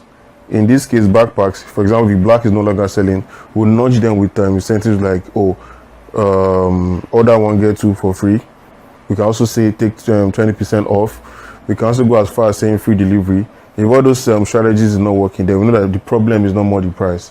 It's more or less like, people that are seeing this don't want them. Then we start adding more varieties to the products assortment, yeah. One of the biggest hurdles that Dex Stitches faces, like many e-commerce platforms, is the unpredictability of suppliers and manufacturers. There have been times when a supplier failed to deliver product on time despite high demand. In this situation, Dex ensures that it only partners with brands that have the capacity to meet customers' demand. Unlike many other platforms, I don't want to mention names, we don't just onboard brands or partners, we go through a stringent process that they align with our process, our principle, which is customer needs first. If whilst processing onboarding a brand, we realize that they might not have the capacity of what the customer might need, we don't even bother onboarding them. So when they are proven that they have the capacity to deliver, that's when we have them. So you can rest assured that whatever products you see on the platform is always available for the customer needs. However, sometimes maybe in a situation like this, the most realistic predicament that have this kind of situation is kaftans. So this, the kaftans that we wear in Africa, the senators, the agbadas, we have seen a couple times where people want them to get delivered within a day, or they want to get them right away. And the realistic thing is those things are always bespoke. So to even restrict, to reduce the situation where a customer needs that, we work on onboarding brands that have ready-to-wear kaftans.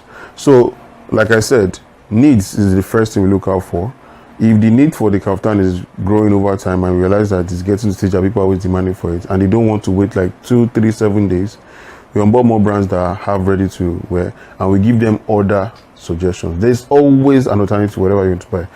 Whatever you want to buy that is within your interest. So it's just that maybe now you're a fan of the brand and you want the brand's products. In that case, we advise you to wait for the available timeline that they've already promised and we have promised on the particular product. And most times we often sort out the situation and they buy and they're happy. The customers are happy. Dex founder envisions a future where the platform continues to grow and expand, not only in Nigeria but globally.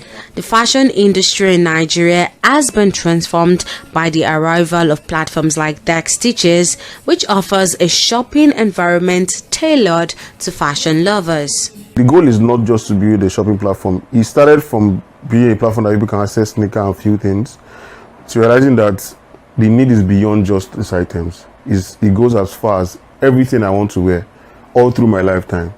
And we know that there are needs and there are wants. So we prioritize day in, day out on the needs based on different diverse people's interests and onboard the wants. In sort of like, I would say, a descending order. The needs comes first ahead of the wants. So every day we keep uploading and onboarding more needs with the partnership. So for example, if you're partnering with Nike now, considering the fact that we are selling to Nigerians within Nigeria and Nigerians and other people around the world, we prioritize first to Nigerian needs, which is mostly sneakers, backpacks. We won't look at them for things like, they sell football as well.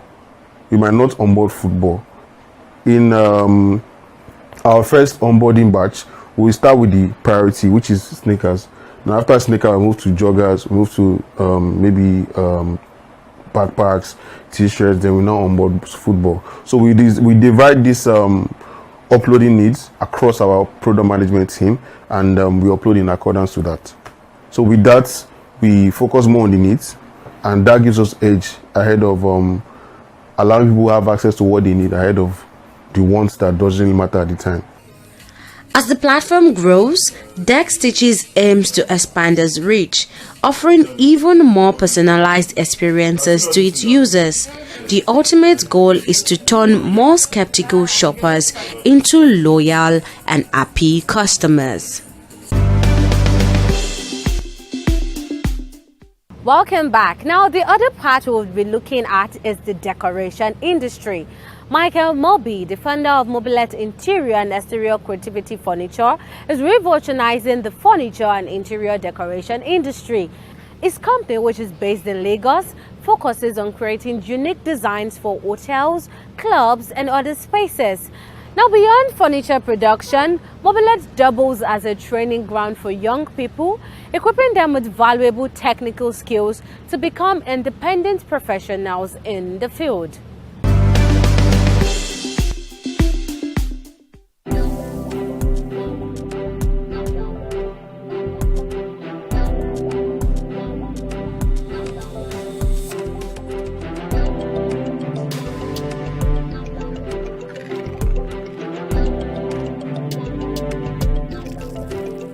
We do creativities such as full hotel creative, clubs. That's why I have it interior and exterior. And extend to that one, I change it to become like a school, so I can empower the youth. All they just have to do to come and learn from certain period of time.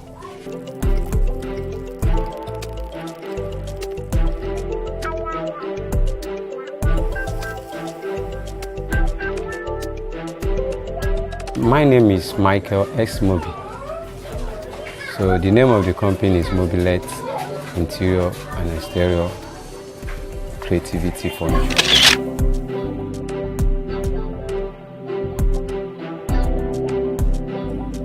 Michael Mobi's journey into the furniture business began as a family tradition. Growing up, he learned the craft from his father, combining his artistic talents and education to innovate in the furniture and interior design sector. While traditional carpenters often focus on basic furniture such as chairs and tables, Michael took a different path by blending creativity and technical skills to produce bespoke designs. We do creativities such as full hotel creative, clubs. That's why I have it interior and exterior. And extend to that one, I change it to become like a school, so I can empower the youth. All they just have to do to come and learn from certain period of time. After that one, they will be a master on their own. When asked how he carved a niche for himself in the competitive furniture industry, Michael attributed his success to the quality and uniqueness of his designs. This actual furniture work is my father's work. So whenever I come back from school, I sit with him and learn from him. But with my education background, I decided to take it from another angle. Because these days we use fabric to fabricate the bed.